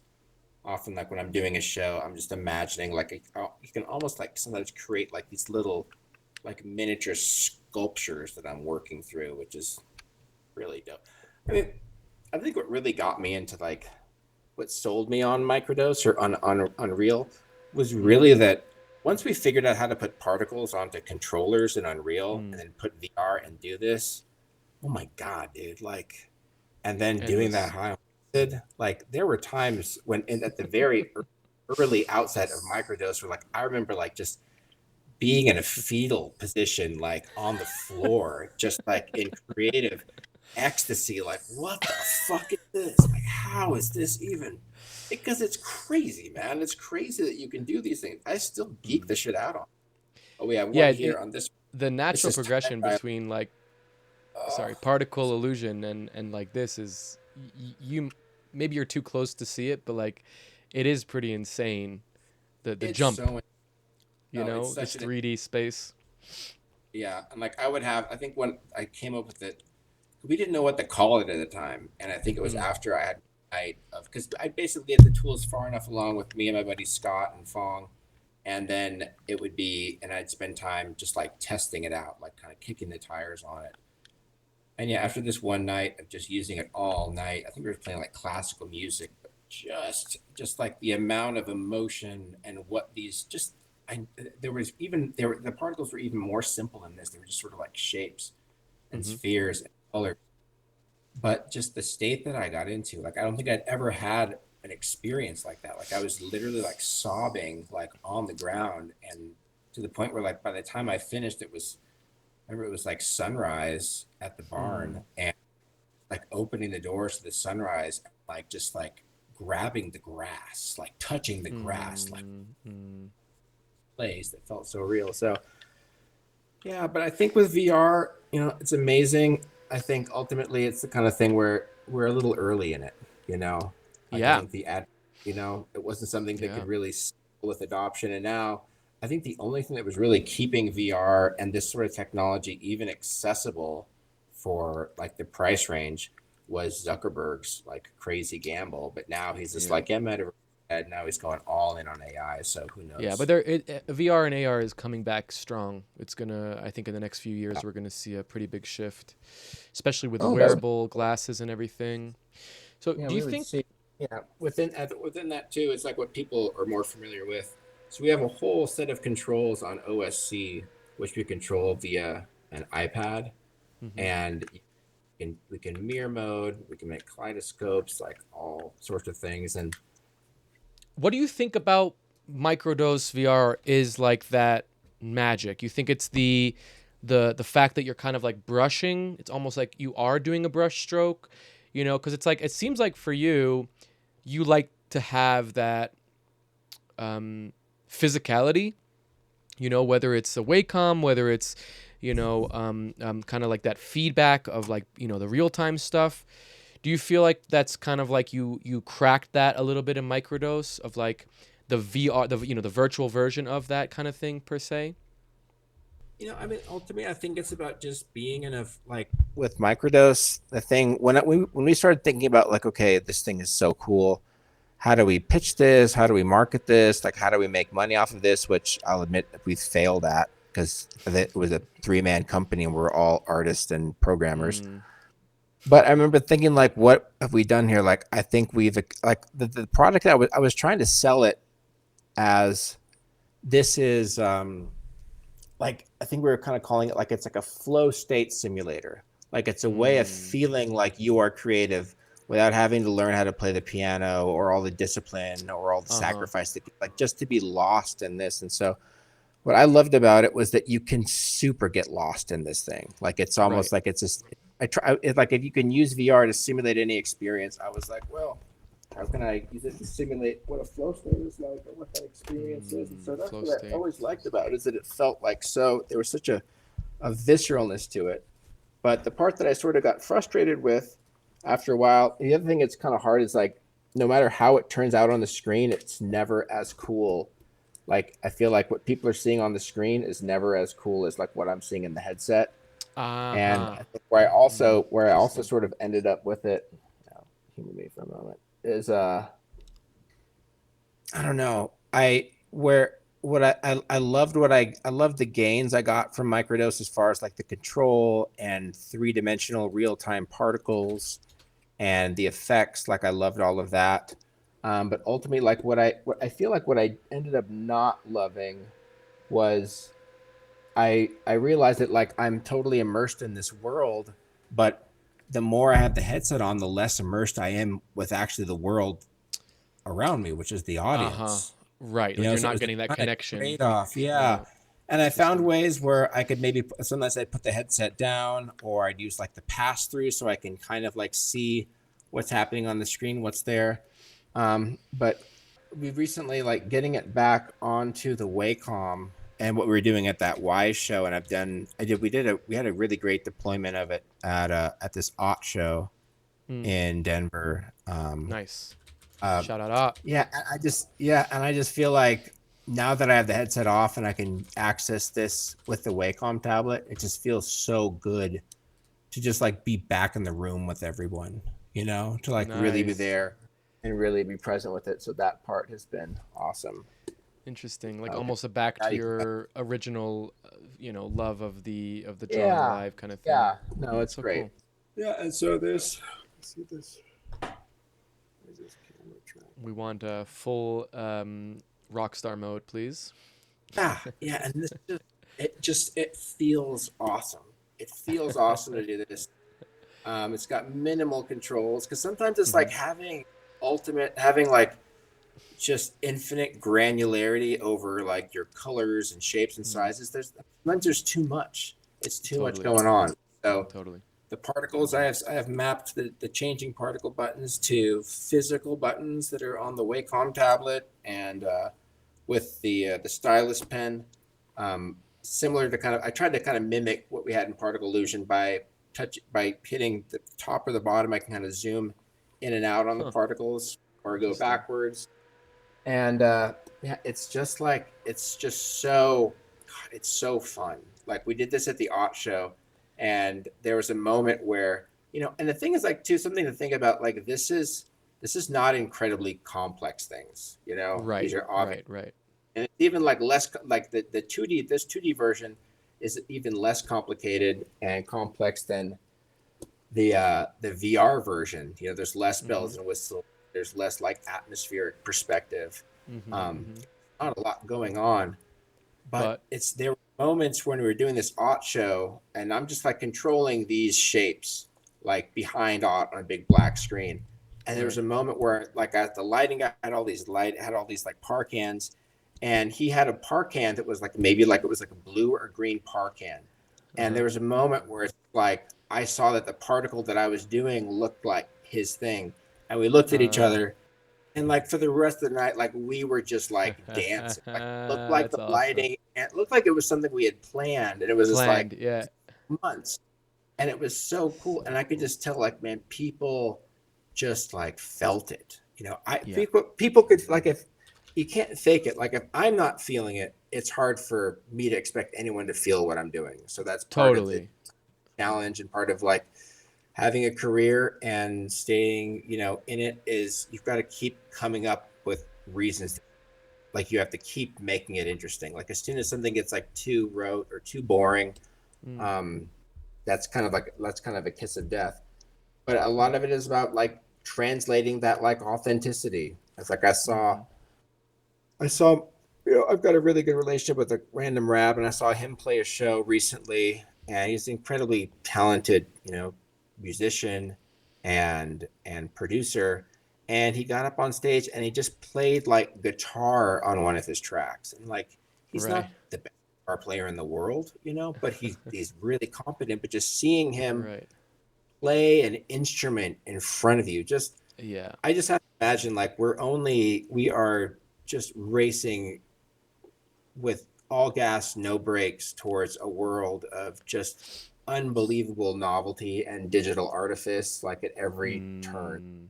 And, if there's like advice or some unsolicited advice, it's like you want to, whatever we can do as VJs to make people feel something. Feeling starts with you. Like you have to feel it. You have to be there and be present. You have to feel this music. You need to really feel what the audience is feeling, and have a tool that lets you as effortlessly as possible translate that feeling into the visual element of the experience. I think that's where, I feel like I've tried to build a whole career just around like exploring that facet. Yeah, I mean, I think you've done. First of all, thank you for showing us that. Really awesome. You're welcome. Getting to see a little bit of a demo. But we do want to hear more from the droid. And we're also, the thing with MicroDose too. Like I said, I totally failed in being able to monetize it as a product or as a VR thing. And one announcement is that I'm working with the original programmer Fong And our goal for this year now with like vibe coding, it's really freed up so many things. Yeah. We're working to make MicroDose just like a free, like an open source SDK for people to kind of Fuck build yeah. on top of. Yeah, because it's like it's dope. It's really I'm not very humble, but like when you're have you ever used it on Yeah. your own? Yeah. Yeah. Yeah, Yeah. like Yeah. In man, in just for solo journeys, I the highly dome recommend it. place, the dome place in LA, used to be Wisdom. Wisdom. Yeah, what used to be Yeah. a dome place in LA. Yeah. Yeah. I went to one of the with some Skyr was playing there, and they had like a bunch of booths to try it out in. Yeah, it was super cool. No, I wasn't on any drugs, but I enjoyed it so much. It's worth it. And No, actually, I think I'll I've say. actually played with it with Scott once when I met him. He let me play with it a little Oh, bit. cool. Yeah, yeah. Um, yeah, I think you built an amazing platform there, and I think it's very obvious, the benefits of it. It is interesting to see you kind of like how the excitement that you have of using it on the Wacom and like having that, you're almost it looks a little bit like you're a childlike excitement of like the thing that you fell in love with and now is coming back to you. Yeah. I think the irony is that nobody is going to use it that way besides you. Um, nobody. I really, I try, I want to inspire. I want to like try to like, of course, 'cause, the microdose I use, like it's not a custom build. Like it's the Right, right, microdose right. that you get right out of the box. And like, oh, it empowers. Like, it's like, I realize that like what I do is not scalable at any at any level. Like it is just, I'm glad people appreciate it. Which, by the way, maybe But that is the secret sauce to what you're saying of like the authenticity, the feeling. I think that really, I want to harbor on that a little bit and actually go into a little bit more detail of that. Like, sure. what is that feeling? Like, yeah, flow states. We can agree. I'm sure we can agree that flow states are, are a heightened sense of reality, maybe even like an altered state of reality, very akin to a spiritual experience, akin to, a deep dive into the psyche, into the universe. I also am a subscriber of the belief that a flow state is kind of like some sort of collective consciousness that we're kind of grabbing into, tapping into, aliens, whatever you want to call it, God, whatever. And like the flow state isn't actually you, it's you actually just being in that collective consciousness. And if you're in a flow state with a guitar or if you're in a flow state with a Wacom, you're like tapping into that energy and grabbing all those things.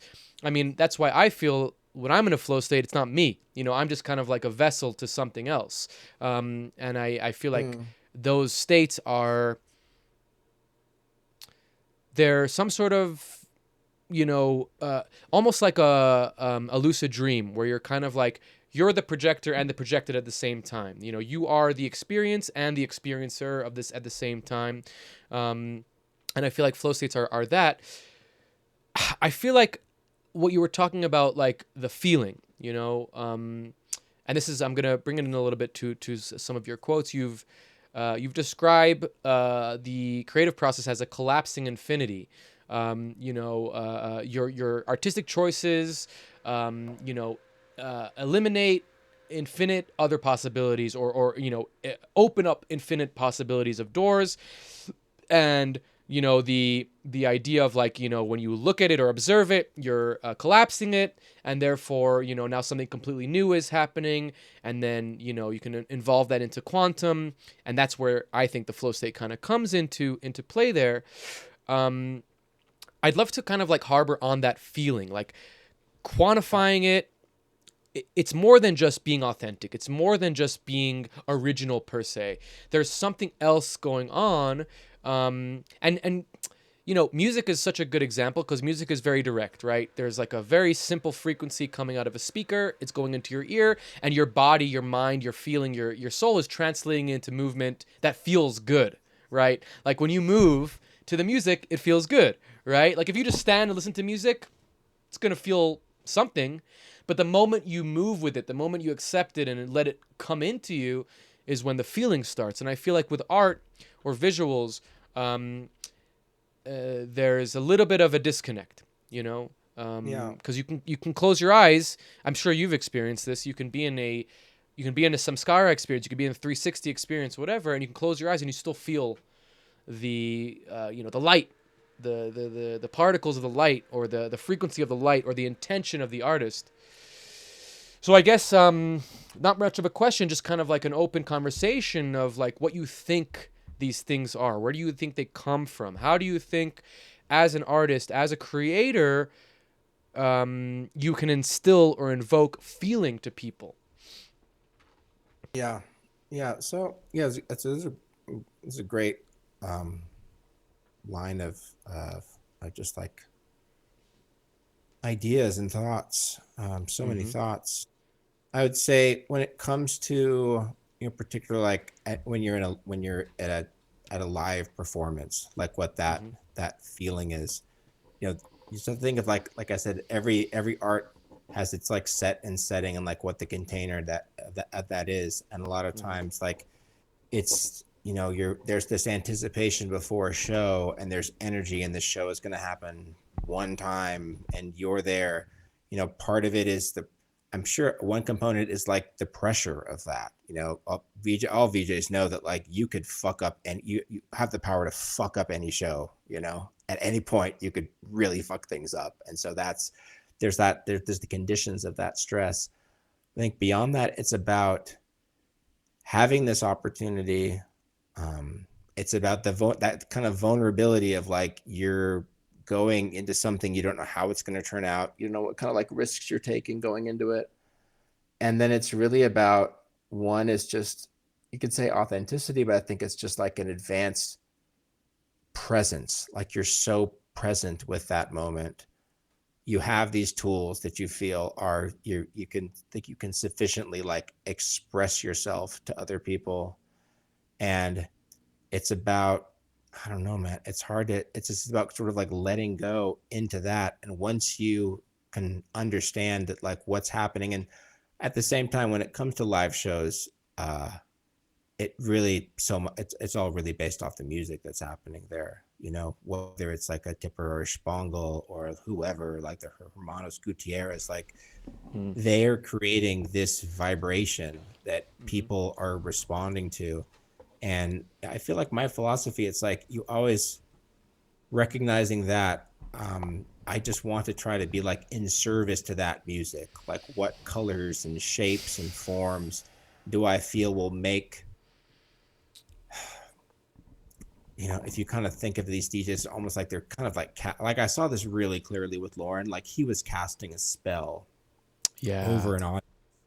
And it was really about, okay, that's an audio spell, but man, if I can get into sync what he's doing, when you add the light and sound, and it's like, I feel like there's something really magic happens when you combine light and sound in like the right ways together. Even think of it like with the Samskara show, like ultimately we know at the end of the day, like those are just pixels and lights and sounds triggering at different times. But when you put it, when we originally had that at Burning Man, it was in 2016, it was in like a 16-foot dome, like a small, like you could only fit 4, maybe 8 people inside of it. And we had a 3-hour line at Burning Man, and people were losing their minds. And it's just at the end of the day, like, hey, I can say all the magical words I want about this thing, but it's light and sound that are experiencing through their senses. And it's but it's really a lot too. And it's when like you a realize movie. you're part of something, it is like, Sorry. I just the thought of like light and sound being something so powerful, and the combination of them, I feel like film is such a good exploration of that. Like, if you ever, you see these like pinnacle scenes where you take the sound down and watch it, and then take the sound up and watch it, and like it's two different experiences. And like the scene could literally be like somebody dying, and I know what it is visually, but when you add the soundtrack to it, it's a different experience. Sorry, And I just think just the a beauty thought. about like a live show or like a live performance is like you are part of the movie. Right. You're part of that movie with everybody. I feel like the best performances I've ever given are the ones where I am like as in love or just in rapture with what the artist is producing as much as every single one of the fans. Like with any of the Tipper shows, I am Like a you're a fan. fan. I will. Yeah. I love him more than as much or more than anyone else loves Tipper. Okay. Super fan. Honestly, like I play those shows because it gives me a great seat in the house. Like I'm on that side, and like for me, like I have to love I for me to do the best work, I need to be in love, and like the DJ needs to put his spell onto me, in a really. Once I'm enrolled in that, then I can let go, and then I'm accentuating. I'm an extension of what they're doing, and then when you see how the crowd is reacting to that, that's when it becomes like there's just like a perpetual motion of a feedback loop that happens. And it's kind of like when you're waking up from a dream, you're like, what the fuck is happening? Or it's like you look down at the experience where you look down at your hands making art, and you're like, whose hands are these? Like that's, and it's like, I wish I could tell you that there was a formula for that, but there isn't. If there was, I wouldn't be here, right? I'd be doing whatever that was right now. You'd be tapping into it. If I could recreate it all the time, you can't. But so I think part of that presence is like honoring like how special the opportunity is, being present, being really present with like where you are, that these hundreds or thousands of people are trusting you with the vulnerability of their altered subconsciousness. Man, like that's really respecting that is a big component of it. And yeah, I feel like it's a real honor to be able to take these experiences and these places where people are having kind of peak experiences and adding to that, and I think like that's ultimately like that's what our job is, like as VJs. It's the kind of thing where it's like people, we in a very humble way, we're in service to the music. And as VJs, no matter if like you're me or singer or, I mean, let's face it, a Tipper show are you going to buy a ticket or not a ticket if I'm doing visuals or Glass Crane or Keith or no one cares. You don't care. Yeah. It's not about you. It's like, hey, shut up. It's not about, like, at the end of the day, it's not about you. Okay. You are, this is advice. Just like, don't take anything personally. Just understand, like, you are part of a larger ecosystem and you're doing your best. And like, it's cool because at the same time, it's like with VJs, like, yeah, okay. Like we don't, like our job isn't to sell tickets. Our job is, once that ticket is sold, is to make the experience that people paid for that ticket priceless, to make it something that we'll never forget. Like that's the value of what we do. Yeah, and that's super strong words, and I tend to agree with you 100%. I will say that some people are big fans, but I know what you're saying. So two things that you mention a lot, being in service. And I think that it's very apt to your art, to the feelings that your art invokes, and of course to the spiritual aspect of, creation and creativity. Being in service, I think it's funny because maybe there's like schools of thought when it comes to what that means. I would take it as the idea of like a ceremony. When you're in ceremony, there's people that are in service and there's people that are, I don't know what the word is, but they're being served, I guess. And those are very distinct pathways inside of a ceremony.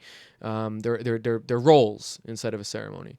And I guess kind of the idea of being in service in that aspect versus like, I come from a ultra-Orthodox Jewish background, and being in service, it's very clear what that means when you're in a prayer, when you're in prayer or when you're inside of a synagogue or whatever, inside of a temple. The person in service is it's called the chazan. It's the guy who is leading the prayer, right?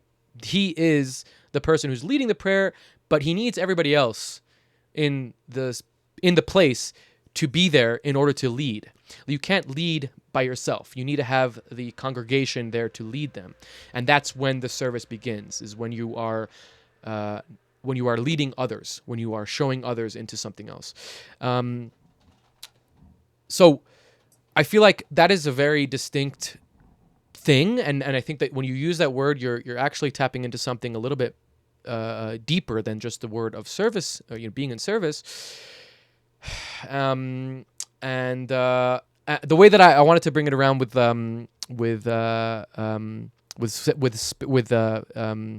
festivals and dance floors, and the idea that a dance floor is some sort of synagogue or whatever, or some sort of temple, some sort of congregation, prayer, a place of prayer. I'm sure you've experienced this at festivals.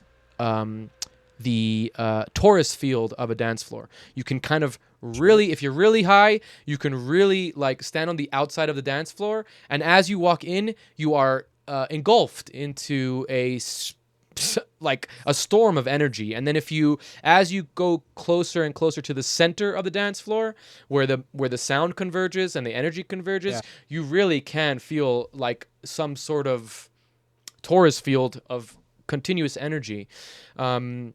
And I feel like that is something that's, a recipe or a spell, like you're saying, that the musician puts on, the stage designer, the crystal grid people, the shade structure people, and then obviously at night we come into that fold. There's like some sort of recipe, I think is a good word, or like some sort of like wizardry or magic happening, that all of these things, when they culminate into like one, is the ultimate spiritual experience. Totally.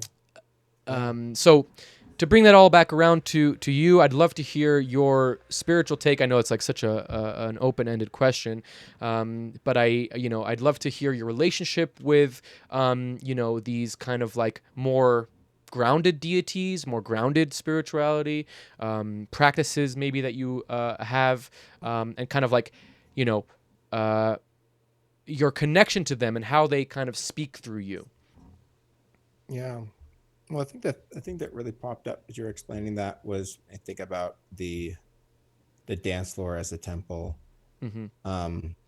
This is something that I've been able to really witness firsthand and witness most, I'd say, at like the Boom Festival. Yes. My first Boom was 2008, and I've been part of, I think if there's any group or outfit or organization that has like more of my unconditional love and loyalty to, it's the Boom family. Like I've never been as appreciated or just unconditionally like loved and accepted and trusted than with any group. And I go back almost 20 years with them. I love that family like so much, and there's so much. And I've learned a lot at Burning Man, but it's nothing compared to like the things I've learned about people from Boom. And it is that, like I'd say, it's the container of like their dance temple there. And I think a lot of people, if you've only been to like Burning Man or places kind of like Western or kind of continental festivals or events, and you haven't seen like a real side trance, like I don't know if Keith or Steven have ever, or Singer, I know that they haven't like really gotten, you know what I'm talking about. Keith has been to Modem a bunch of times. Oh, Keith has been to Modem. And Boom. Okay. And Boom. Keith, but yeah. But has Keith gotten onto the dance temple? Has he gotten in, like, there's a big difference. You know what I'm talking about? There is a big difference there. It's like my first year was 2008. I thought psytrance was really scary, insectoid, fucking weird music. I'm like, okay, I'm going to stay in the art gallery. 2010, I kind of came back, and they actually had me. In 2010, they asked me to. It was when they moved locations, and I was actually part of the design. They wanted me to design the dance temple in 2010, which was an experience that I was so like, oh gosh, I was so unbelievably unprepared for that. Like they had no business asking me to do that thing. And that was just like, I'm just going to fake it and act like I can't. But it was a huge learning experience. And that's when I remember coming out, we're working with 3D and SketchUp and trying to plan things. And a lot of the planning we had, it's like me working with their team that's in Portugal and working with Francois.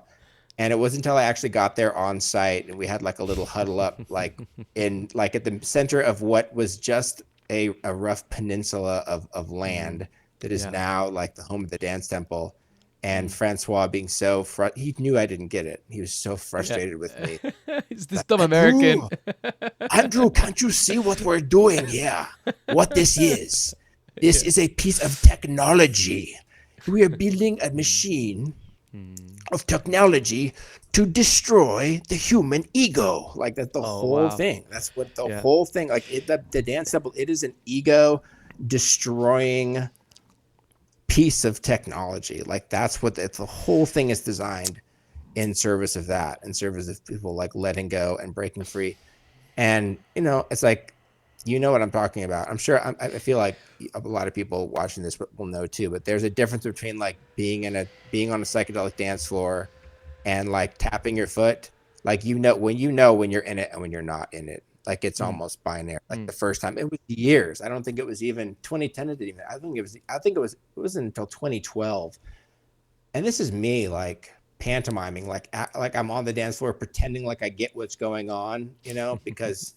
And then it was like one moment I'm there, the second minute like the dance floor reaches up from the ground and like grabs Yeah. me 10 hours by my later, shock. it's the And morning. then you look around and you're like, oh my god, now why are these people looking at me in a weird way? And then you're Right, like, right, right. oh, Yeah, wait a that second, feel I'm all of these people. So the I think tingly that's feelings like, in your body. yeah, that vibe, that experience of being connected, and not only feeling that we are all oneness, but feeling connected to like over 20,000 people from all different countries of all different ages. Like just like that doesn't I don't have any other there's nothing I have in this continent that makes me feel like that.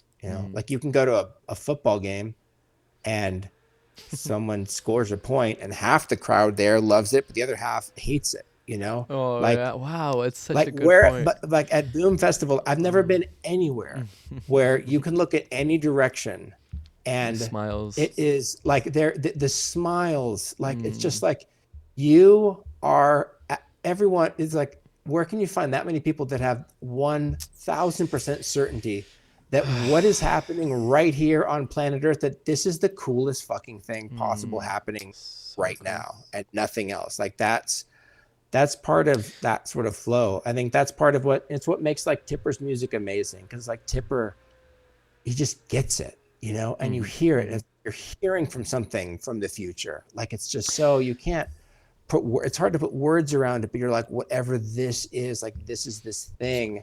And like being in service, what we're talking about is like when you're a part of that and you can also add to that. Like it's such an Yes. honor to do that, that I feel like when I use the word, I don't like in service, like I don't want it to sound like too hippie, but it's just an acknowledgement of gratitude for all the conditions that had to be met that would put you in a position where you have the ability to make this thing even more meaningful and more special for other people that Yeah.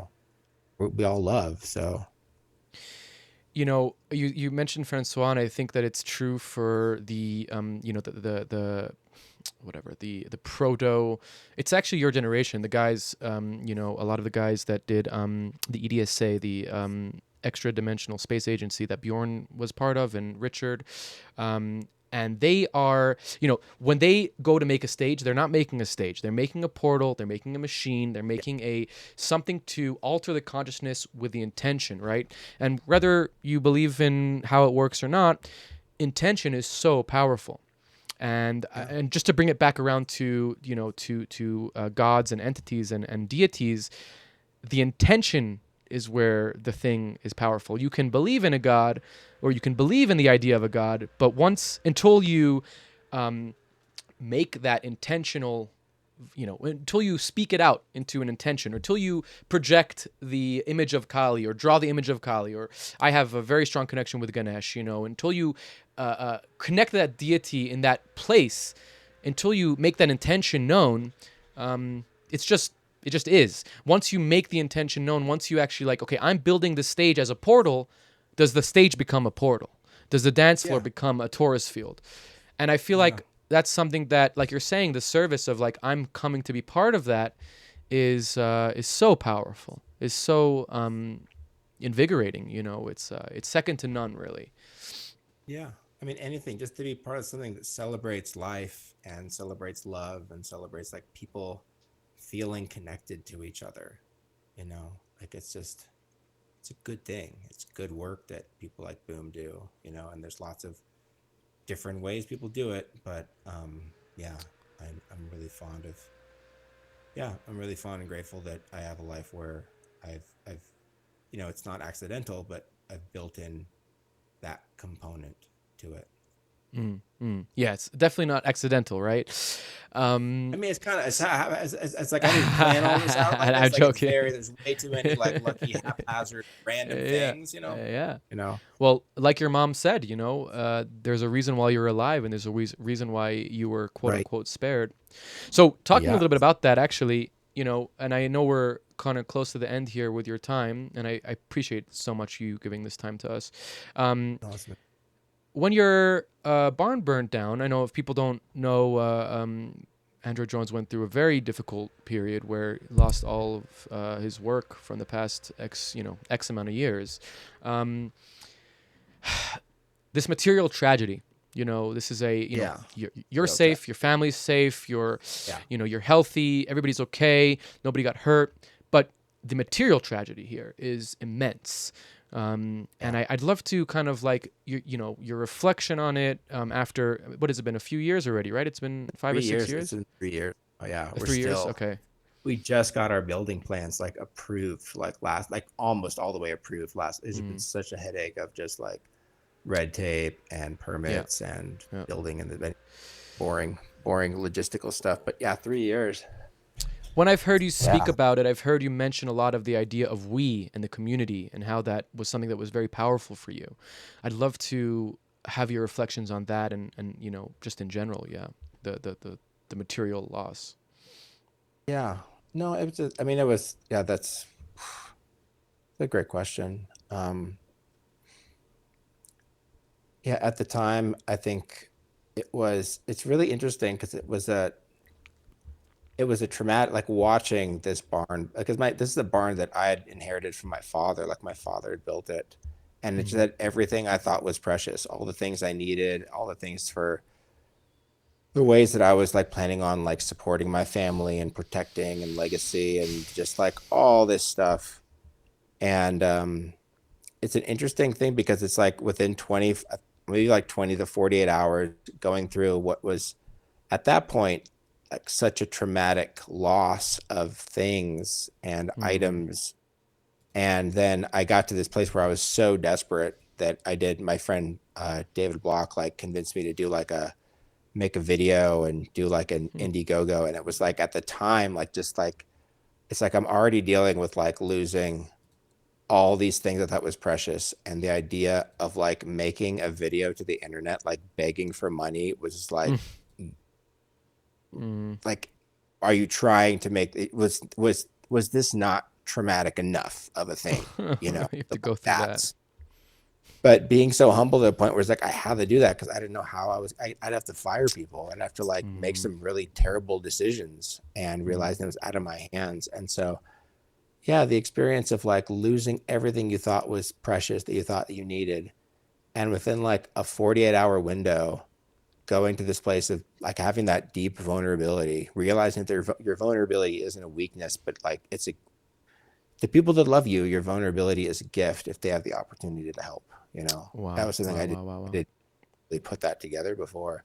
It's Yeah, beautiful. but to go from like losing all these things and then like the overwhelming amount of support that came to me from my community and fans, like I could never have imagined. And so to have like to like lose so many things but gain so much love and energy. And yeah, I mean the ways that like I'd say this experience like helped me. I learned more about love than I knew before. It was the lessons of like I don't think I ever really knew how to really receive love from people before this. Wow. Because it's like we're not designed that way. Like I don't think the human body. I, I don't think we naturally evolved to like suddenly from going from one day to the other to have the love of like thousands of people Mm. loving you at once. It's just like I think I had designed aspects of my life that would shield me for that, to like protect me from that. Like even being an artist, like it's such a cop out of being vulnerable. It's like I'm gonna put all like I want you to love me. I want you to love me. And so I'm gonna make this piece of art. I'm gonna make it so awesome and so beautiful that you have to fucking love me. Like, you're gonna do it. And it's like, it's kind of a proxy war of like getting love. It's like, I'm vulnerable because if you don't like my art, well, fuck you. But like, it's not a big risk, but that's kind of the game you play as an artist. Like, we work so hard because we want love, but man, it took me a long time to learn how to receive that much love from people, and realize that like how much of the energy I was exchanging of love and vulnerability was like through artwork, like through like a third, like, because it was safer that way. So yeah, it taught me a lot about that, and also taught me a lot about like how important like trust is. Like my most valuable asset I think I have now isn't the body of work that I've created, but it's the amount of goodwill and trust that I've built within like the community of people. And like, that's only that kind of trust is something that's only going to become more and more rare with just the onslaught of like the artifice that's already seeping into our lives from like every angle. Like, I do not pity creators out there that are trying to establish themselves and build trust within a sea of just, it's hard, man. It's like, it's never been easy, but I don't think it's ever going to be harder. But you're also going to have a lot of people that are really looking for that too, like point of view and authenticity are still things that the language models and the agents have not been able to like completely colonialize yet. Yeah, it's good. We're getting there. We're almost Coming. there. It's coming. Yeah, not tomorrow, today. the next day. Yeah. That's so crazy.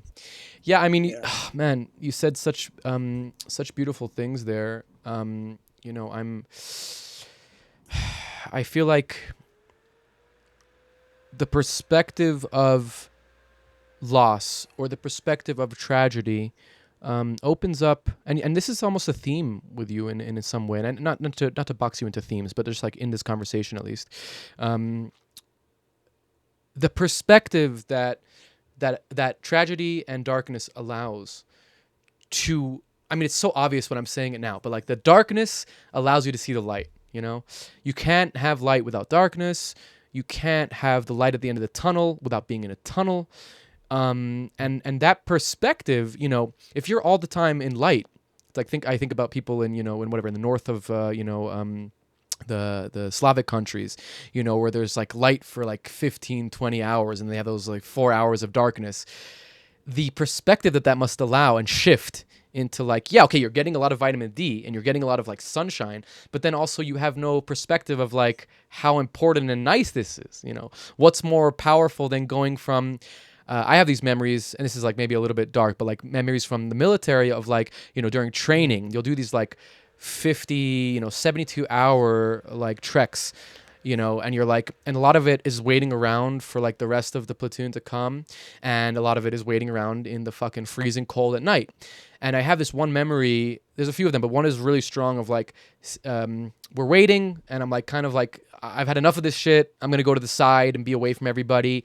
And sitting on a rock, and as the sun comes, and freezing, like just shivering, freezing cold, like kind of like contemplating my reality and like what are my choices and why am I here? And I'm young, I'm in my 20s, and the feeling of the sun rising and touching my skin, and like I've seen sunrises, I've felt them before, but like that juxtaposition of the darkness, the cold, the being in the military, all these things, and then feeling that sunlight, like that to me is like something that's so apparent of like, when you're in the darkness, when you're inside of it, it's very hard to see that there's going to be light that's going to shine on you, but there is, and it's going to come. And when it comes, it's going to be the most brightest, most shining, most warmth feeling that you've ever experienced. And it seems like, for somebody like you who's probably gone through so many like, praise and career highlights and like reaching those dragon and those points, but yet you're telling me like, oh, the experience of all these people reaching out to you and coming out to you and giving you all this love you've never experienced before, and I'm like, there's no way, like you're so adored and like and so revered as this amazing artist, yet you needed to go into this deep darkness to see this light. It's such a it's so humbling in a way, and it's perspective shifting. And I'm not saying that I'm happy that you went through that to be able to experience that, but that's a silver lining, I think, of tragedy is when you can realize the beauty, or see the light, or feel it on your skin is a very strong thing. Yeah. Yeah. And it's easy to take things for granted, and for me, it's like, it's not like I thought I knew what before that. Like I thought I was, it's like you don't know what you're not doing. like I thought I was doing a good job of feeling love from people, like I could hear Accepting that. it. Like I, Yeah. yeah, but it was like I realized before, yeah, there's an embodiment to these things. There's a real like I wasn't like, it wasn't that it wasn't there. It was like there was parts of like my heart that were like disconnected, I think, from allowing that in. Um, and yeah, that's cool. And too, like it's, yeah, now, we're both fathers, and there's a whole, Yes. I'm sure fatherhood has taught you, Oh. there's what I thought love was before having a child and what, love is now afterwards. And there's Yeah. no comparison, I right? know. It's I know. totally, you thought you knew, but then this new person comes and you're like, oh God, wow, this is what love really is. The That's the beauty of life. Life is, I mean, it would be so boring if we just knew everything right at the beginning. For sure, for sure. I Yeah. think the and thank you for bringing up children. I really wanted to talk to you about this as well. The concept of unconditional love is something that really, like, you can have the best parents. You can have, when I got a dog, my own dog, not my family dog, you kind of get a glimpse into like this unconditional love, from the dog, right? But then when you have kids, when you're on the sending end of the unconditional love, there's something that changes inside of you that that really is hard to contemplate. Joe Rogan has mentioned it a bunch of times of like, when you have kids, you realize that everybody was this helpless baby at some point in the life. Even like the most annoying, even Donald Trump, fucking asshole, was at some point this little tiny helpless thing that somebody had to care for, and if they didn't, he wouldn't be here. Like the only way that somebody is here in adult form is because somebody took care of them when they were vulnerable to being dead, or being killed or whatever. And I've heard you mention a few times the experience and the witnessing of birth. Is incomparable to any achievement or any dragon that you've managed to chase or reach. So I guess, and this is like a little bit kitschy, but I feel like it's a good maybe tying it all in a bow together. But what is something that you feel like you would want to tell? And I'm sure you have. Your kids are a little bit older, but like maybe your 20-year-old, eventual 20-year-old child, or even whatever, other people's children out there, or other people out there, something that you have really understood about the creation of your experience, and kind of like maybe we'll tie it in a little bit more. You know, the bridge between like architecting your narrative, or making your narrative, making your life of what it is, and like letting go. Letting the experience take over, putting your trust into the spirits, into the God, into the whatever. That bridge, I think is something that only through experience of life can you understand. And if we can quantify it or put it into context for the next generations, I think is a really important thing. It's one of the reasons why I do this podcast, is through these conversations, you get to see into people like yourselves kind of bridges of these things. So yeah. Yeah. It's a great question. Thanks. I think something I hope they know. I hope I can teach them, but something that I've realized now that is important is like, I think you really need to learn how to love life. Mm-hmm. Like you can, like, coming out of the gate, like it'll feel good to have sunshine and eat and love, but like really being in love with life is something that is like it's like it takes a lot of practice. It's a skill to learn how to love, and it's really hard to love life sometimes. Mm-hmm. Like life doesn't feel lovable all of the time, Mm-hmm. but it's worth it. And the more you can find out what it is that you love, and the more you can learn how to even love that even better than you think you love right now, just to know that Mm-hmm. like however much you think you can love, you can always love more, and you can always learn how to love more than you are right now, and you're never going to stop learning how to love. Hmm. There's always more love. It's a There's never always more. ending, never ending Always. thing, huh? Yeah. Spoiler alert. Spoiler alert. Beautiful words. Yeah, but Thank you so much, Andrew. I really, no, you're welcome.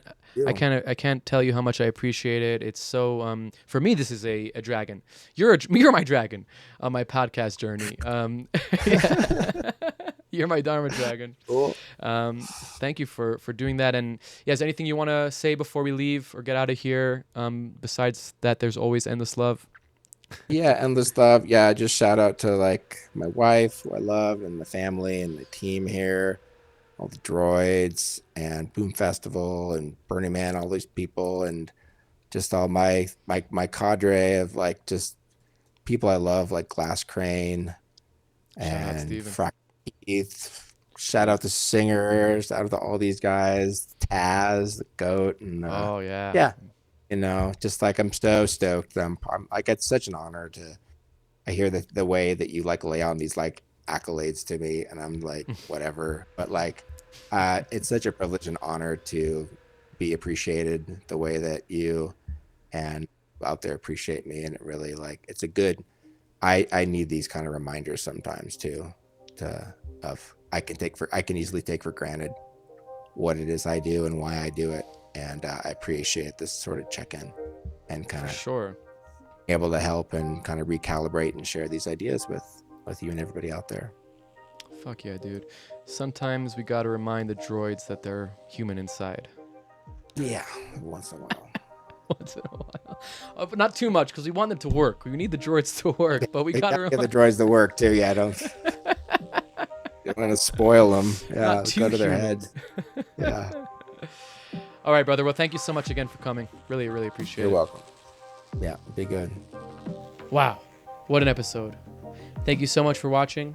Thank you to Mana Smash for the intro and outro music. Thank you to Sophie Holder for the amazing internship helping us with all the episodes. And thank you to the guests for coming on and spending time with us.